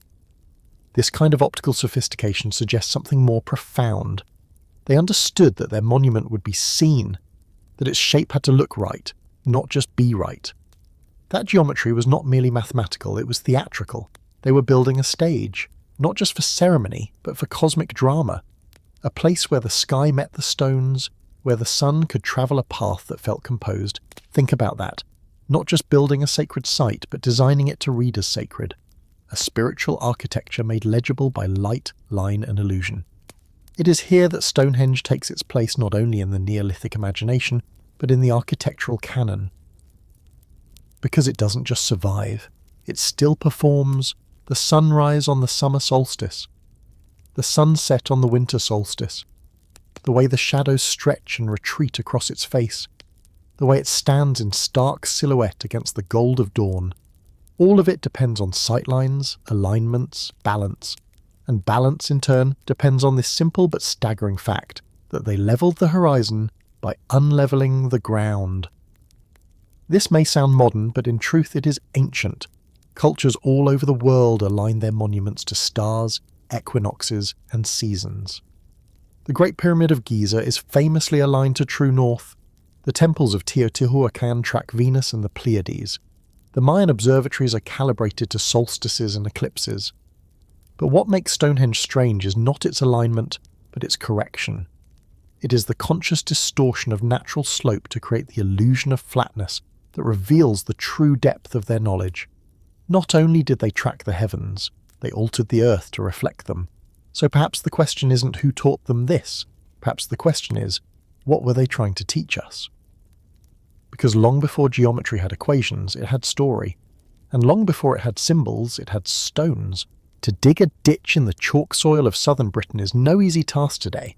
To do it in the 3rd millennium before Christ, without steel, without wheels, without anything more than a deer antler and a flint blade, well, that is something else entirely.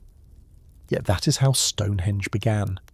Before the great Sarsens were dragged and dressed, before a single trilithon crowned the sky, there was a ditch, a bank, a circle in the chalk scooped and cut by calloused hands wielding the remnants of hunted stags.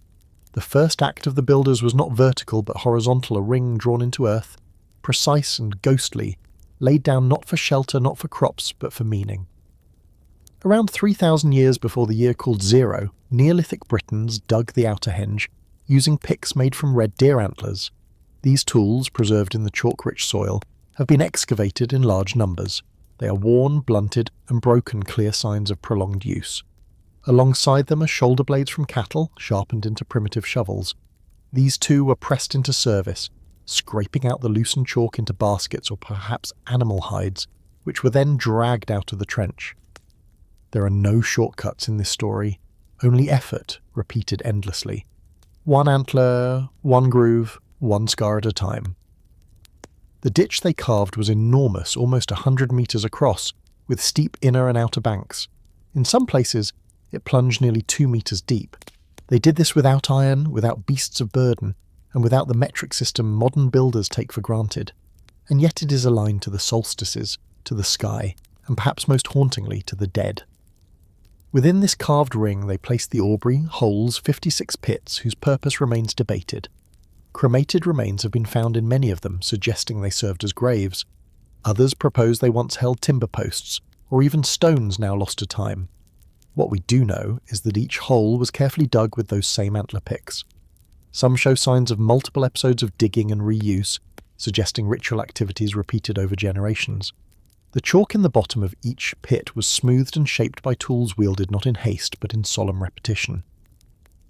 Moving forward in time to around 2,500 years before Christ, the site changed dramatically. This was the age of the great stones. It is then that the colossal sarsens and smaller blue stones were brought into position and the engineering marvel of Stonehenge truly began. But even here, the tools remained humble. Stone hammers, deer antlers, and flint chisels. Hundreds of hammerstones have been recovered at the site, mostly made of hard dolerite, sandstone, and quartzite. These were used not just to rough out the stones, but to fine-shape them, to create the mortise and tenon joints, and to round off the lintels. Every surface of every upright sarsen bears the pitted memory of those strikes. If you run your hand along the face of Stonehenge's monoliths today, you are not just touching weathered rock, you are touching thousands of moments of impact, each one a blow from a stone held by a human hand, lifted and swung with aching repetition. These marks are not damage, they are signature. The accuracy with which the stones were dressed suggests an intuitive understanding of geometry. The joints between the lintels and uprights were not simply stacked, they were carved with a tongue-and-groove technique more typical of woodworking. The protruding tenons atop the vertical stones fit into mortise holes carved into the undersides of the horizontal lintels. This held the trilithons in place not by gravity alone, but by design. How were these joints so accurately aligned? Likely through templates, trial fittings, and laborious correction again using stone tools. Experimental archaeology has shown that such work is painstaking but possible. Flint tools can be sharpened to a razor edge. With enough time and patience, they can carve even hard sandstone. Teams today have recreated the process using only materials available to Neolithic builders. A single mortise joint can take days to shape, and lifting a lintel requires coordinated teamwork, scaffolding, and precise counterweights, likely involving timber A-frames, ropes twisted from plant fibres, and a lot of shouting. The builders also used hammerstones to smooth and shape the visible faces of the stones. The rear faces, in contrast, are often left rough, suggesting they cared how the monument looked from within. This was a place meant to be experienced from the inside, where the dressed stones formed an enclosed visual and spiritual geometry. Microscopic analysis of the tool marks shows consistency between stones, suggesting that teams specialised in different tasks, roughing out, shaping joints, smoothing surfaces. This division of labour implies not only organisation, but apprenticeship. Knowledge was passed down not through written manuals, but by demonstration. This is craftsmanship embedded in culture. And still, the simplest tools of all were the most critical: rope, lever, fulcrum. To move stones weighing 20 to 40 tons, they likely used sledges pulled over greased logs. The journey from the Marlborough Downs to the Henge site was just 20 miles, but over that distance, through forest and hill, it became an odyssey. The blue stones, transported from Wales over 100 miles away, present an even more bewildering feat, perhaps floated along rivers, perhaps dragged overland. Whatever the method, it was not the tools that enabled the journey. It was the will. Even the ditch was not a one-time effort. Erosion, collapse, and recutting left layers that archaeologists now read like pages in a book. In some sections, the ditch was redug centuries after its first creation, suggesting long-term engagement with the monument. This was not a relic. It was a living site. We also find that animal bones, especially pigs, were scattered through the layers of chalk and silt. Many of these were feasting remains, suggesting that the work of digging, hauling, carving was not separate from the life of the community. It was accompanied by ceremony. Sweat was mixed with story. Labour was lit by firelight. The ditch was not just construction, it was theatre. And yet, the most moving tools are the ones we cannot hold: time and memory, intention. These do not fossilise, but they echo, in every scar left by a stone hammer, in every antler dulled by chalk, in every groove that still fits a lintel perfectly after 4,000 years. The tools of Stonehenge are not only buried in soil, they are buried in the act of building itself a grammar of impact and patience etched into the bones of the earth. To walk the outer henge today is to circle the edge of this memory, to trace a path not made by machines, but by hands and hooves, grit and guesswork. There is no blueprint, no master plan, only the cumulative choreography of countless hours, measured not in minutes but in blisters, breath and belief. Stonehenge was not built by magic, but neither was it built by brute force alone. It was built by the human capacity to imagine, to persist, and to make meaning through matter even when all you have is a rock, a stick, and a prayer. There is a quiet kind of horror tucked inside the mathematics of devotion. To build Stonehenge as we see it today, the Sarsens in their circle, the lintels laid flat, the blue stones rearranged and repositioned, the avenue drawn toward the water, the mortise and tenon cuts refined to a hair's width of tolerance. To do all that with stone and bone and muscle would have taken an estimated 30 million hours of human labour. 30 million hours. That's not the kind of number you throw around lightly, and it's not the kind of time you accidentally stumble into. It is a figure that demands meaning. So let's begin by imagining what 30 million hours even looks like. If 1,000 people were building, digging, hauling and carving non-stop for 10 hours a day, every day of the year, it would still take over 8 years to complete. If they took breaks for weather or death or ritual, you might double or triple that span. And if the labour was more seasonal, as many scholars believe, aligning with feasting cycles or solstice pilgrimages, then we are looking at decades of recurring sacrifice. Not sacrifice in the modern sense of martyrdom or martyr complex, but in the Neolithic sense of sweat as offering, of blistered palms as prayers. Because no one worked on this alone, the monument we call Stonehenge is not the work of an individual genius, but of a civilization built around persistence. And perhaps that's the point. The point was not to build a thing, but to live in the process of building it. A theory has taken root in recent years, one that suggests the monumentality of Stonehenge was never about what it looked like in its completed form, but about what it meant to be part of its becoming, that the labour was itself sacred, that the pilgrimage wasn't to arrive at the finished temple, but to participate in the effort that slowly made it rise. This changes the whole picture. Suddenly, each groove hammered into stone by a bone pick becomes a rite. Every dragged sarsen becomes a sacred procession. The gathering of pigs at Durrington Walls becomes less a logistical feat and more a spiritual one. And maybe that explains the strange perfectionism embedded in this site. The lintels shaped to subtly curve into a perfect ring, the deliberate levelling of the circle across a sloped plane, the mortise and tenon joints fitting tighter than any timber temple. These weren't just builders, these were believers, and belief, it seems, is the true bedrock of the monument. Not in the gods as we might name them, but in the doing, in the repeating, in the returning year after year to lift another stone, fit another lintel, carve another groove. A devotion not just to the sun or the stars, but to the very idea that humans can shape the earth with nothing but time and will. 30 million hours, after all, is not just a labour budget. It is an inheritance, an inscription made not with words, but with effort. And Stonehenge, even now, remains a standing memory of that effort, one that humbles us, quietly beneath the weight of its pain. If you wanted to measure a civilization, you could look to its monuments, but if you wanted to understand its soul, you would have to measure its labour.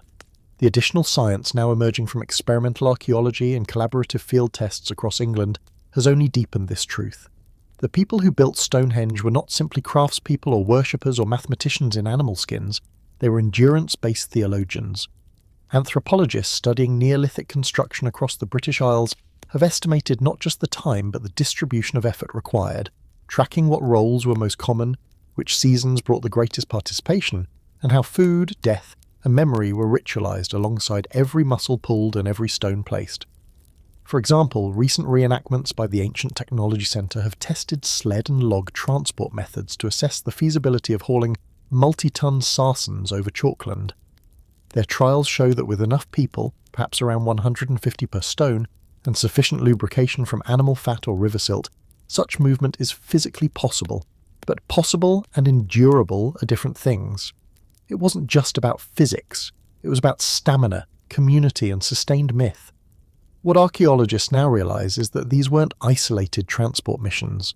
They were deeply social and deeply symbolic processions, events that gathered communities from across regions, even across what would later be national divides. There is isotopic evidence of animals feasted upon at nearby Durrington walls, having come from as far away as the north of Scotland. This convergence wasn't for a quick build. It was for seasonal work cycles that doubled as festivals. Picture it, a population divided across hamlets and hunting grounds, all converging on Salisbury Plain for a shared labour that was also a shared story. Work that gave them reason to gather, trade, remember their dead, and retell the origin of the stones. In this view, the engineering of Stonehenge is inseparable from the engineering of the social body. There is also a new appreciation for the acoustic properties of the stones. Some researchers have posited that the spacing of sarcens may have created reverberations or sound traps, intensifying chants or drumming during ceremonies. In this sense, the effort wasn't just visual or tactile, it was sonic. They were shaping not only the sightline of the solstice, but the echo chamber of their cosmology. Some scholars now believe the roundness and smoothness of the lintels, far from being purely aesthetic, may have influenced how sound travelled within the circle, and thus how memory itself was engraved not just in rock but in rhythm. And the wear marks? Those aren't just scars of toil, they're Neolithic fingerprints. Thousands of microscopic indentations made from stone on stone show directional strikes, the Neolithic version of chiselling with purpose. Each mark contains a direction, a rhythm, a right hand or left. This has allowed researchers to distinguish between different tool types and likely even different tool users. They are now mapping entire surfaces to analyse the labour signatures left by individual workers, an archaeology not of bones or pottery, but of sweat itself. So what do 30 million hours look like under this lens? They look like the heartbeat of a civilization that didn't separate labour from love, effort from identity, or stone from spirit. Each hour wasn't simply burned, it was braided into story, ceremony, and structure. This was not just a monument that rose from toil, it was a monument to toil. A place where effort became eternity, and where the ache of the human hand became indistinguishable from the turning of the earth. You would think that after 5,000 years of wind, rain, and tourists with selfie sticks, there would be nothing left to learn about Stonehenge. But the truth is, the stones have been hiding things from us all along, not out of malice, but because our eyes were never sharp enough to see them, until now. Because in the 21st century, the archaeologist has a new eye, the laser. And when you shine that eye onto the surface of the world's most famous stone circle, what you find is not just erosion and age. You find graffiti, you find weapons, you find stories. In the early years of the 21st century, a complete laser scan was performed on every visible surface of every standing and fallen stone at Stonehenge. This was not just a digital photo shoot, it was a revelation. The laser, with its uncanny ability to measure minute topographical differences, revealed shallow carvings and surface etchings invisible to the naked eye. And among those carvings were over 100 axe heads, carefully shaped and clustered like ritual signatures. Axes, the ultimate symbol of Bronze Age power, embedded not by accident or idle vandalism, but as intentional inscriptions. The presence of axe heads is more than just a curious flourish. In the Bronze Age, beginning around the 22nd century before the Common Era, the axe was not merely a tool, it was a sacred implement, a weapon, a symbol of status. It may have functioned like currency or like a badge of spiritual rank. That these glyphs are carved directly into the sarsen stones suggests that people were still coming to Stonehenge hundreds of years after its original builders had vanished. They did not merely visit, they added their own mark, reverent or rebellious. In the truest sense, they tagged it. This adds a new layer to the myth of Stonehenge. Because if it were just a monument to the sun or the dead or the gods, it might have been left untouched. But it wasn't. It was interacted with, modified, personalised. This was a sacred place that kept evolving, absorbing the identities of its inheritors. Like a temple that belonged not to one culture, but to many. And this idea of cultural layering, of cumulative meaning, is reinforced when we look beyond the carvings and into the broader landscape. Satellite imagery and ground-penetrating radar have revealed previously unknown features around Stonehenge, like the massive pits forming a mysterious circle around Durrington walls, or the long-buried post holes once supporting what may have been wooden monuments. Together, these discoveries suggest a landscape not frozen in time, but constantly being reconfigured, like a sacred canvas. But let us return to the carvings, because the axe heads were not the only things found in those scans. There were also daggers, knives, blades etched with care. You would think that after 5,000 years of wind, rain, and tourists with selfie sticks, there would be nothing left to learn about Stonehenge. But the truth is, the stones have been hiding things from us all along, not out of malice, but because our eyes were never sharp enough to see them, until now.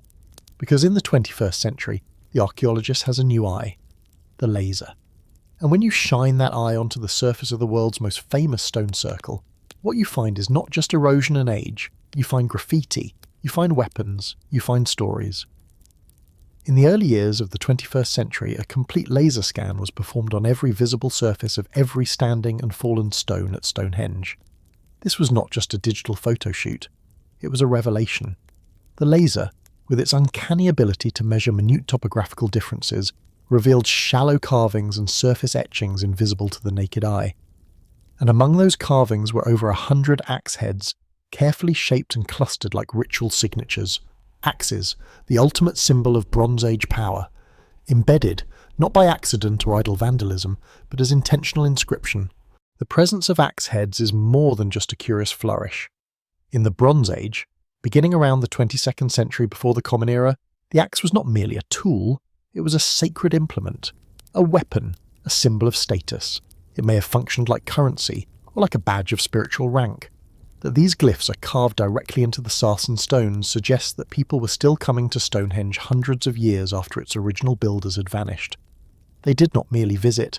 They added their own mark, reverent or rebellious. In the truest sense, they tagged it.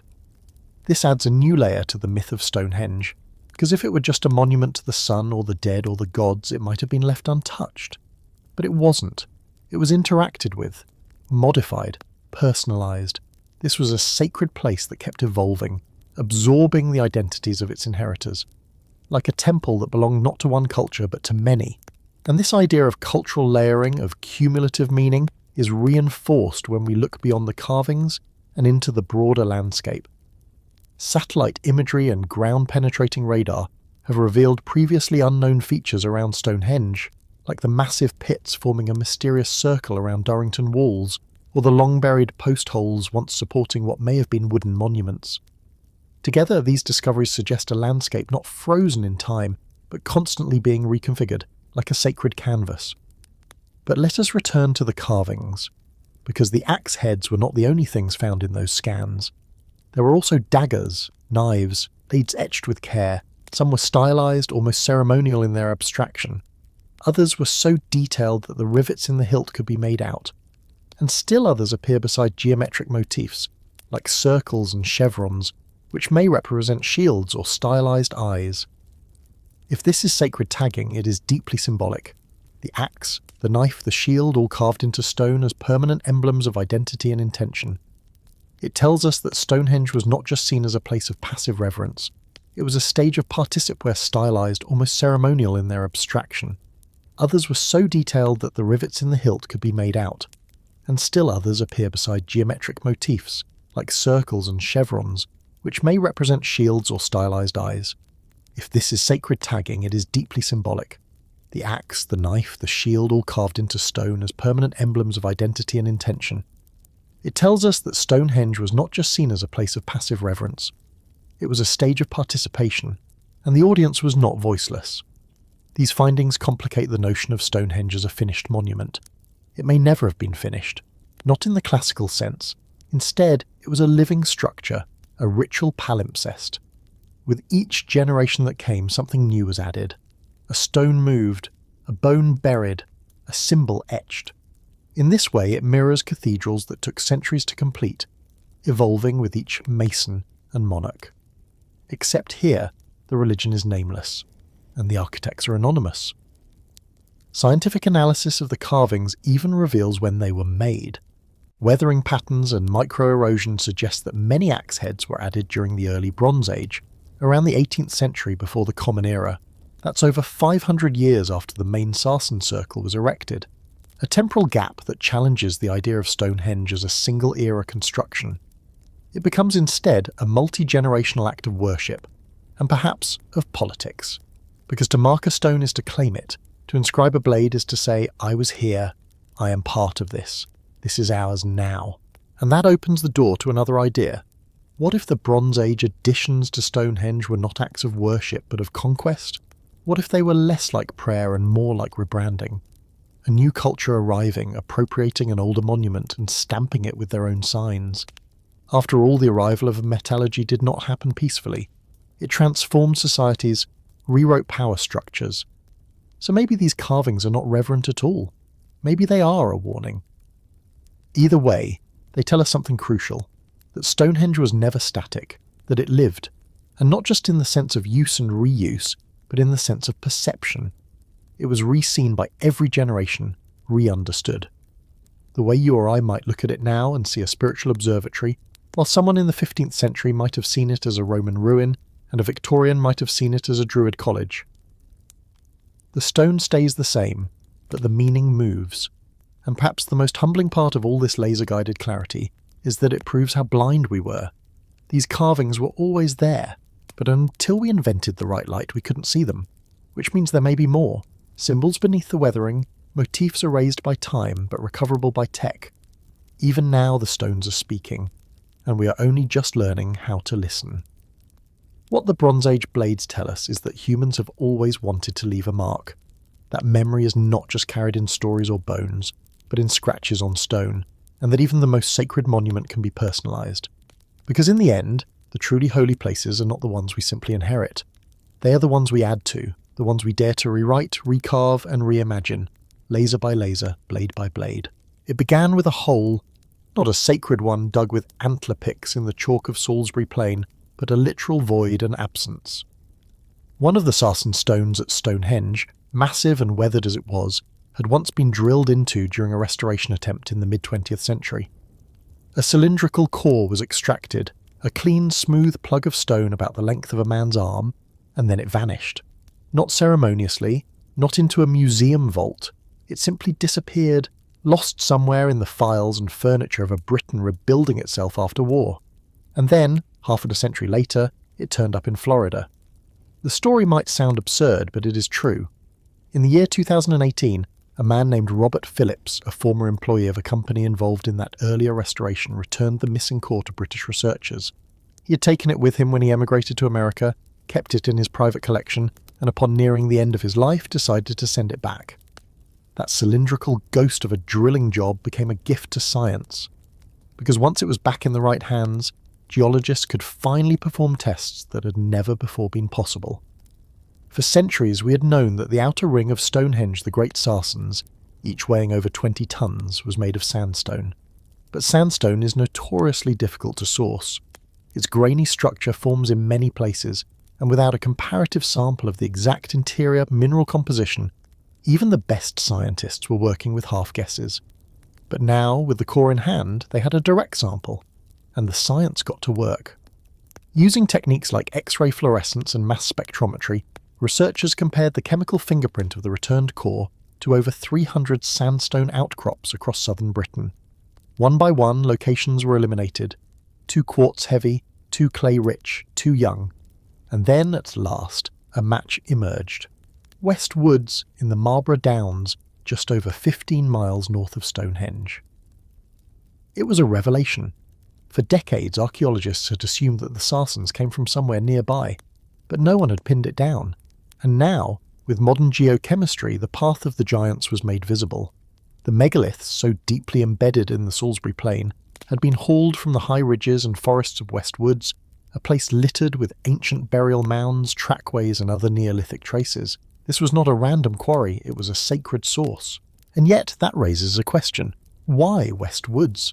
It is not the closest source of Sarsen. It is not the easiest to access. To extract and haul stones that size over 15 miles without wheels or draft animals would have been a Herculean task. It required planning, coordination, and sheer communal endurance. So what was it about that site that made it worth the suffering? Perhaps it was the stone itself, The Sarsens at Westwoods are unusually uniform, dense and durable. They weather evenly, hold their shape, and can be shaped with patience. For Neolithic builders seeking symmetry and permanence, this would have been gold.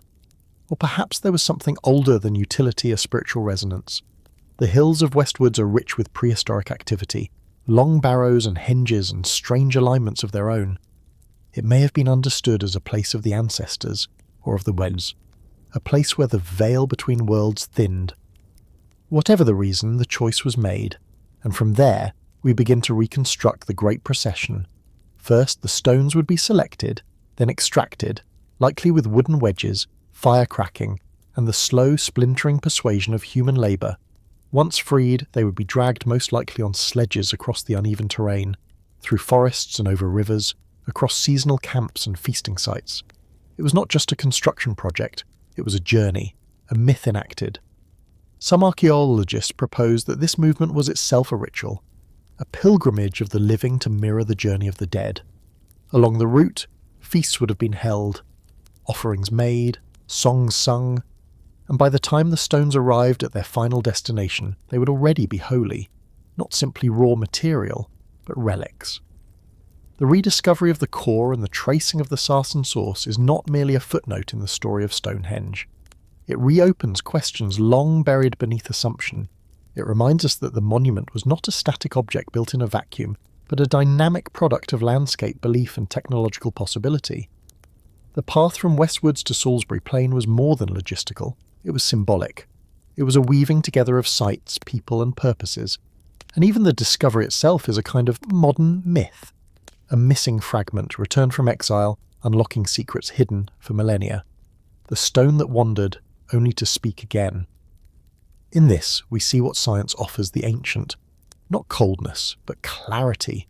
Not dissection, but depth. Because every chemical test and satellite scan gives us not just data, but story. It lets us walk the path of the builders, not in their sandals, but in their vision. And it humbles us with the realization that sometimes to move a stone is to move the world. There is a strange kind of sadness that clings to incomplete things, a book half written, a cathedral whose spire never rose, a song whose final note fades before it ever arrives, and standing on the wind-swept Salisbury Plain, surrounded by the broken ring of Stonehenge, one cannot help but wonder, was this ruin always a ruin? Or did its story end mid-sentence, interrupted by weather, war, or time itself? For generations, historians and mystics alike have debated whether the ancient circle was ever truly finished. The answer, like the monument itself, seems to shift with the seasons. To the naked eye, Stonehenge looks like a work abandoned. One trilithon stands tall, defiant and complete, its lintel locked tightly in place atop two uprights. Another lies toppled, its stones crumbled like tired knees. Elsewhere, half-erected stones jut from the grass like forgotten punctuation marks, hinting at a sentence that was meant to go on. And then, of course, there is the question of symmetry. Why does the circle break at one side? Why do some stones seem ill-fitted, misaligned, or missing altogether? For centuries, the assumption was that these gaps were simply the result of time's slow violence, weathering, looting, or careless farmers hauling ancient Sarsens off to build a sheep pen. But then came the drought. In the scorching summer of 2013, when England's soil cracked and the grasses withered, archaeologist Tim Dorr noticed something peculiar. As the lawn around Stonehenge browned in the heat, faint outlines of parched earth appeared in the southern arc of the circle, a sequence of ghostly rectangles exactly where missing stones would have stood. These parch marks, as they came to be known, suggested that the circle had once been complete, that each missing stone had at one time a twin, and that what we see now is not a mystery of design, but a case of loss. Of course, parch marks are not stones. They are shadows, hints, negative space. To some, they offer proof that Stonehenge was meant to be whole. To others, they raise even deeper doubts, because even if the marks represent real sockets, who is to say the stones were ever placed within them? Perhaps the holes were dug and abandoned. Perhaps a shipment of Sarsens never arrived. Or perhaps, as with so many great works, the builders simply ran out of time. The radiocarbon record tells a complicated story. The Sarsen Circle appears to have been raised around the 26th century before the Common Era, during what archaeologists call Stonehenge Phase 3. but excavation layers suggest that the site continued to be used, modified, and reimagined for hundreds of years afterward. Burial mounds rose around it. The avenue was laid, bluestones were rearranged. The entire monument was not so much built as curated.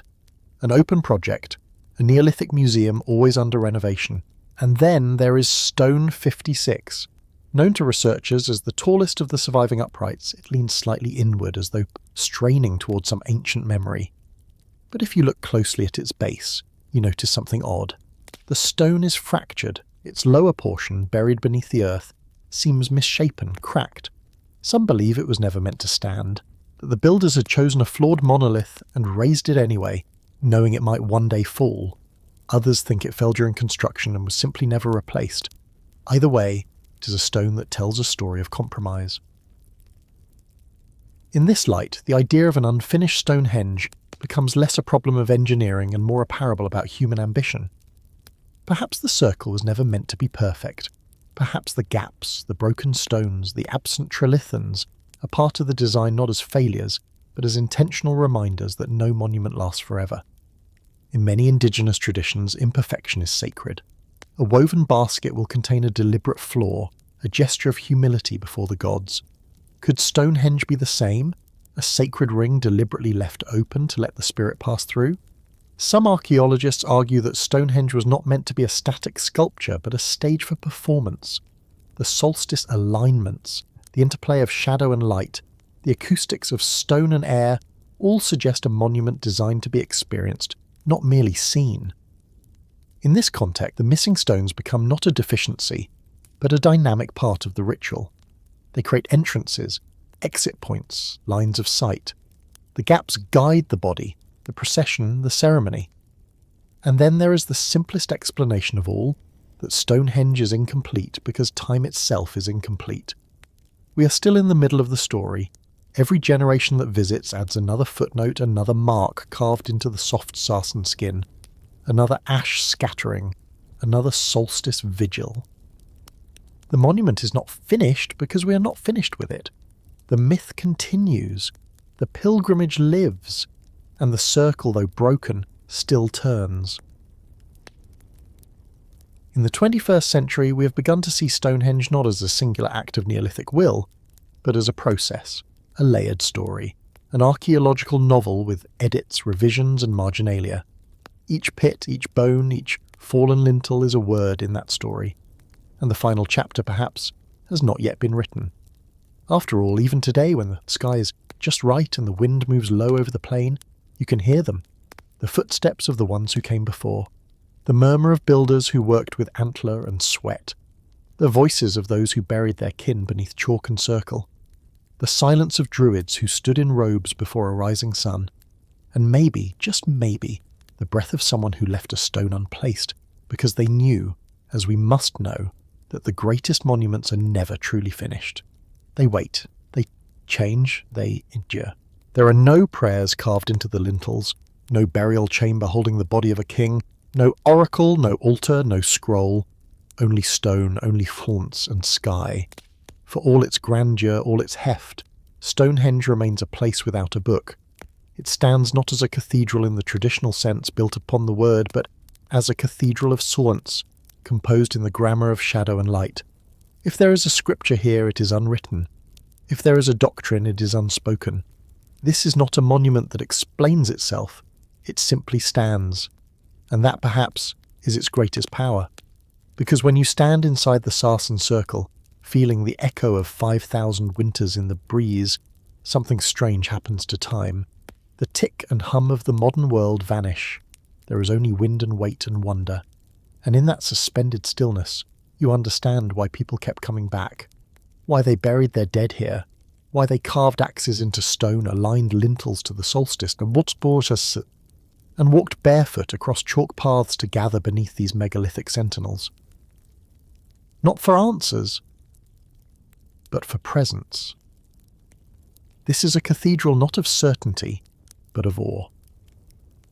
And awe, as it turns out, is one of the most ancient and universal human instincts. Long before gods were given names, before priests built temples or prophets issued commandments, there was awe, The sky turning red at sunset, the moon dragging the tides, the sudden hush of snowfall. Awe is older than language, older than agriculture. It may be older than fear. And Stonehenge, in all its opaque geometry and unresolved purpose, channels that awe with astonishing precision. Even its lack of inscriptions becomes a feature, not a flaw, because silence is interpretive. It invites projection. Each visitor sees something different in the stone. To one, it is a celestial calendar. To another, a burial site. To another, a place of communion between realms. The archaeologist sees engineering. The pagan sees power. The child sees giants. And all of them are right in a way because the site does not resist their meanings. It absorbs them. It holds them in tension, like the weight of its own lintels. And what of the builders? What of the hands that cracked bone to dig post holes, that chipped bluestone from a Welsh quarry and ferried it on rafts across rivers swollen with meltwater? We do not know their names, we cannot interview them, but we do know they returned, season after season, generation after generation, reshaping the site across the centuries. The early ditch dug in the 31st century before the Common Era, the Bluestone Circle in the 29th, the Sarsen Trilithons in the 26th, and then finally the axes, the daggers, the final flourishes. This was not the work of a single vision. It was the result of cultural sedimentation, layer upon layer of ritual, memory and myth, a kind of architectural compost, rich with meaning but never fully decomposed. In this way, Stonehenge functions more like a language than a monument. It evolved, it responded, it held stories the way a hill holds rain, not neatly, but entirely. And perhaps that is why it still holds us, why even in the 21st century, with our satellites and sensors, our LiDAR and isotope analysis, we return to the stones with the same mixture of reverence and confusion. We come not to solve it, but to be humbled by it. Because Stonehenge resists closure, it offers no final theory, no grand answer. What it gives instead is something far rarer, a physical experience of mystery. There are few places left where mystery has mass, where you can reach out and touch it, feel its texture beneath your fingertips. But here mystery weighs 40 tons. Here it casts a shadow. Here it aligns with the sunrise on the longest day of the year, and you are not sure whether you're witnessing astronomy or magic, mathematics or prayer. That ambiguity is the point. That's what makes it some sacred. Consider the term henge. It's not even accurate. Technically, a henge is a circular earthwork with a ditch on the inside of the bank. At Stonehenge, the ditch is outside. So even the name is a misfit, a misnomer that's stuck. But maybe that's appropriate, because nothing about this place conforms to modern categories. It is prehistoric, yet engineered. It is sacred, yet unclaimed. It is scientific, yet still inexplicable. And that is what makes it feel eternal. Not because it has lasted a long time, but because it seems to exist outside of time altogether, like the sea, or the moon, or grief. There is a particular chill to the Salisbury Plain in early winter, a dampness that seeps into the bones. That makes you aware of your body's smallness. Stand among the stones then, and you begin to understand what kind of courage it must have taken to build this. Not just the physical courage to move stone, but the existential courage to make something that would outlive you. Something permanent in a world where nothing was, where harvests failed, where plagues came, where winter always felt like it might be the last. And yet they built, not just a monument, but a question in stone, a cathedral with no book, a sermon without words, a gravity well for meaning. And now, thousands of years later, we return. We place our hands on the stones. We celebrate solstices, scatter ashes, stage protests, stage weddings. The monument remains, but the meanings multiply, which is precisely what makes it sacred. Not that it answers, but that it continues to ask. So let us not end with conclusions. Let us end with awe, the kind of awe that turns silence into worship, that sees meaning in shadow, that understands mystery not as a failure of knowledge, but as the root of reverence. Because in the end, Stonehenge is not just a structure, it is a state of mind. And that, perhaps, is the most powerful architecture of all. Long before roads were numbered or maps were printed, long before the Romans reached these fog-wrapped cliffs, and even before the first pyramid cast a shadow in Giza, something was happening in the west of Scotland. In a glen that now seems sleepy and peripheral, the ancients built a memory into the land, not a monument, but a living grammar of stone. Kilmartin Glen, A 6-mile valley streaked with cairns, henges, burial tombs, and spirals etched into rock like constellations caught in granite. And somehow almost no one knows it exists. We begin where the mist thickens and the sheep outnumber the cars. Just northwest of Loch 𝐓𝐈𝐌𝐿𝐄𝐒𝐒, where the hills of Argyll collapse gently into farmland, you'll find a quiet museum and a quieter road. Follow it, and the prehistoric world begins to stir beneath your boots. This isn't a tourist Stonehenge. There are no gift shops beside the henges, no velvet ropes, no audio guides, only mud, silence, and the faint vibration of time. The landscape here does not announce itself, it murmurs, which is fitting because this was never a monument meant to impress from a distance. It was made to be walked, layered with presence. Every few hundred steps, another standing stone rises, not always alone. Some form lines, others form rings.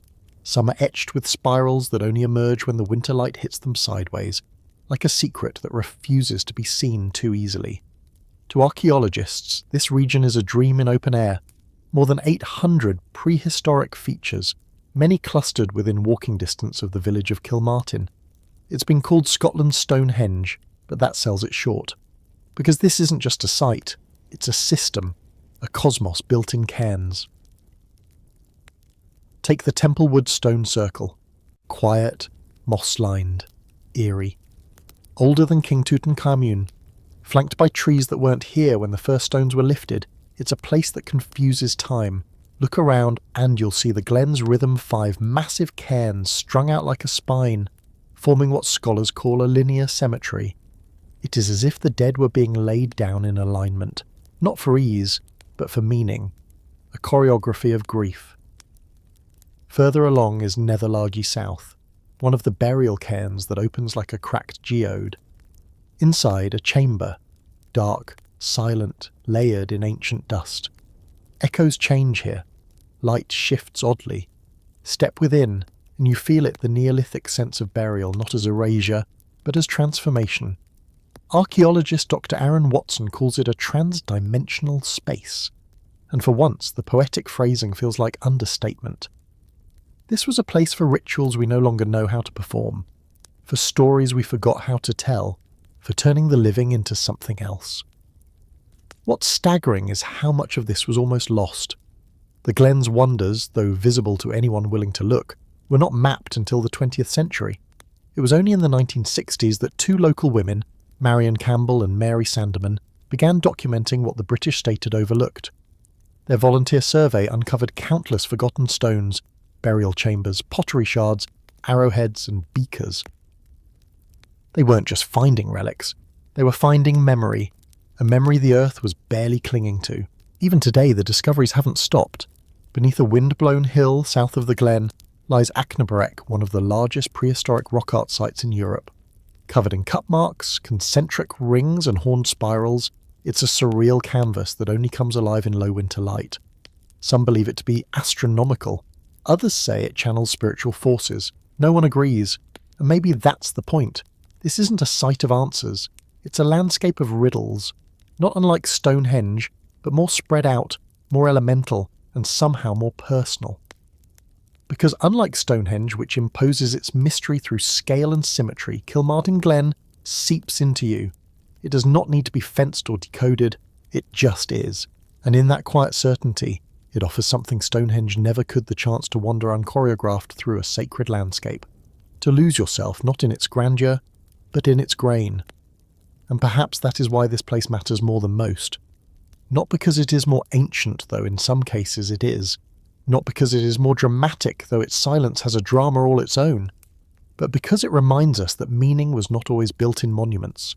Sometimes it was built in the spaces between them, in how light moves, in how stones stand, in what we choose to remember and what the earth refuses to let us forget. There is a kind of silence that exists only in places where time forgets to move. And in the glens of western Scotland, where the ancient burial mounds sleep beneath moss and mist, Kilmartin speaks through that silence, not in words but in echoes. These echoes do not rebound off walls or bounce across valleys. They hum inside you. They curl behind your ears like half-remembered songs. And when you walk the 6-mile radius around the village of Kilmartin, where more than 800 ancient monuments lie clustered like memories someone refused to bury, you begin to hear the shape of a question. Why did they build all of this here? To answer that question, we must begin with the stones. The standing stones, the cairns, the cists, the rock art. The very earth is a reliquary layered with ritual. At 𝐓𝐈𝐌𝐿𝐄𝐒𝐒, a series of 5 burial cairns stretches in a line as deliberate as a spine. These aren't just graves, they are statements. They speak in direction, distance, and alignment. They tell us someone once understood geometry without words for it. Someone believed that death should follow a path, and so they built that path with rock. The cists, those small stone boxes for the dead, are so personal you almost flinch to peer inside. Some contain the remains of children, others ornate beaker pots. The practice of placing carefully decorated pottery alongside the body tells us that even in death aesthetics mattered. These weren't throwaway rituals, they were deliberate, they were artful, they were holy. And then there are the circles. Temple wood, for instance, with its concentric rings of stones that predate the burial of Tutankhamun. The outer circle is neat, ceremonial. The inner circle feels more intimate, like a chamber for whispered incantation. Carved spirals and grooves wind across the stones like fingerprints in wet clay, evidence of hands long vanished. These symbols, the cup and ring marks, are among the oldest known forms of rock art in Europe. Some archaeologists believe they represent maps of the stars. Others say they depict the journey of the soul. Some see them as portals, none can say for certain, which is exactly why they endure. If Stonehenge is a symphony of engineering, then Kilmartin is a song of slow haunting. It was not one structure, but a choreography of sites. It was not built in a moment of vision, but evolved over millennia. Antiquarians first poked around here in the 19th century, but it wasn't until the 1960s that a fuller picture began to emerge. 2 local volunteers, Marion Campbell and Mary Sandeman, undertook the first major survey. What they found was not a single monument, but an entire world. Arrowheads, axes, pottery, quartz tools, and a village-sized map of prehistoric cosmology laid out in bog and stone. Since then, archaeology has tiptoed through the glen inch by inch, unearthing 22,000 artefacts and counting. The new Kilmartin Museum now houses many of these, yet the greatest artefact of all is the glen itself. The experience is not just intellectual, it is sensory. Step inside one of the cairns 𝐓𝐈𝐿𝐄𝐒𝐒 South, for instance, and let the light shift. Your ears catch the sound differently. The stones seem to close around you. The past does not feel like history, it feels like a presence. Dr. Aaron Watson, who has studied this region for decades, calls it archaeology of sensory experience. That phrase lingers, because it suggests that what we are uncovering here is not just data but atmosphere, not just fact but feeling. Kilmartin doesn't hand you answers, it gives you sensations. The chill of damp stone on your fingers, the smell of bracken and peat, the sight of spirals appearing in rock under slanted midwinter light. This is not a museum, it is a memory field. That becomes especially vivid at Achnabrek, one of the largest and most enigmatic rock art sites in the British Isles. Here, on a gentle slope above the trees, the rock surface has been carved with spirals and rosettes and horn symbols, some the size of dinner plates, others as small as fingerprints. No one knows what they mean, but many suspect these were carved to be seen at a specific time of year, possibly midwinter, possibly by firelight, possibly during ceremony, because when the sun hits just right, they shimmer. The stone itself glows. Some speculate these markings harness the energy of the land or the sky.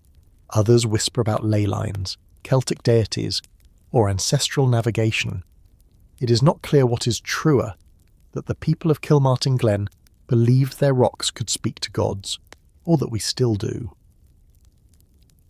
And what of the spatial intelligence on display? The cairns and standing stones are not placed randomly. They form sightlines. Some align with solar or lunar events, others with each other. It is a choreography, a map of meaning, not of place. And when you realise that almost every one of these monuments fits within a 6-mile radius, you begin to see that this was a designed landscape, a sacred district, a prehistoric cathedral complex with no steeples but many altars. Some have called it a Scottish Stonehenge, but that is a misunderstanding.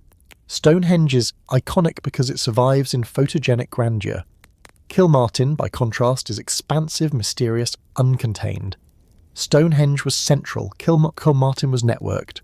And unlike Stonehenge, which was eventually abandoned, Kilmartin seems to have been laid over and reused continually for thousands of years. This is the glen that keeps on giving, De Watson says, and it's true, the glen does not feel finished. Every path leads to another clue, every stone is a question, and perhaps that is the point. Kilmartin was not meant to be explained, it was meant to be experienced, like grief, like awe, like the kind of silence that makes you realise just how loud the modern world has become. And so we walk the winding trail one more time, under a sky that can't decide if it wants to rain. We place our hands on carved stones, 5,000 years old. We hear nothing and everything. The wind passes through the trees like breath. The sheep ignore us. The hill behind the cairn watches, as it always has, and something deep in the rock or in us hums back. This is not nostalgia. This is not escapism. This is memory too old to be named, and still, somehow, it remembers you.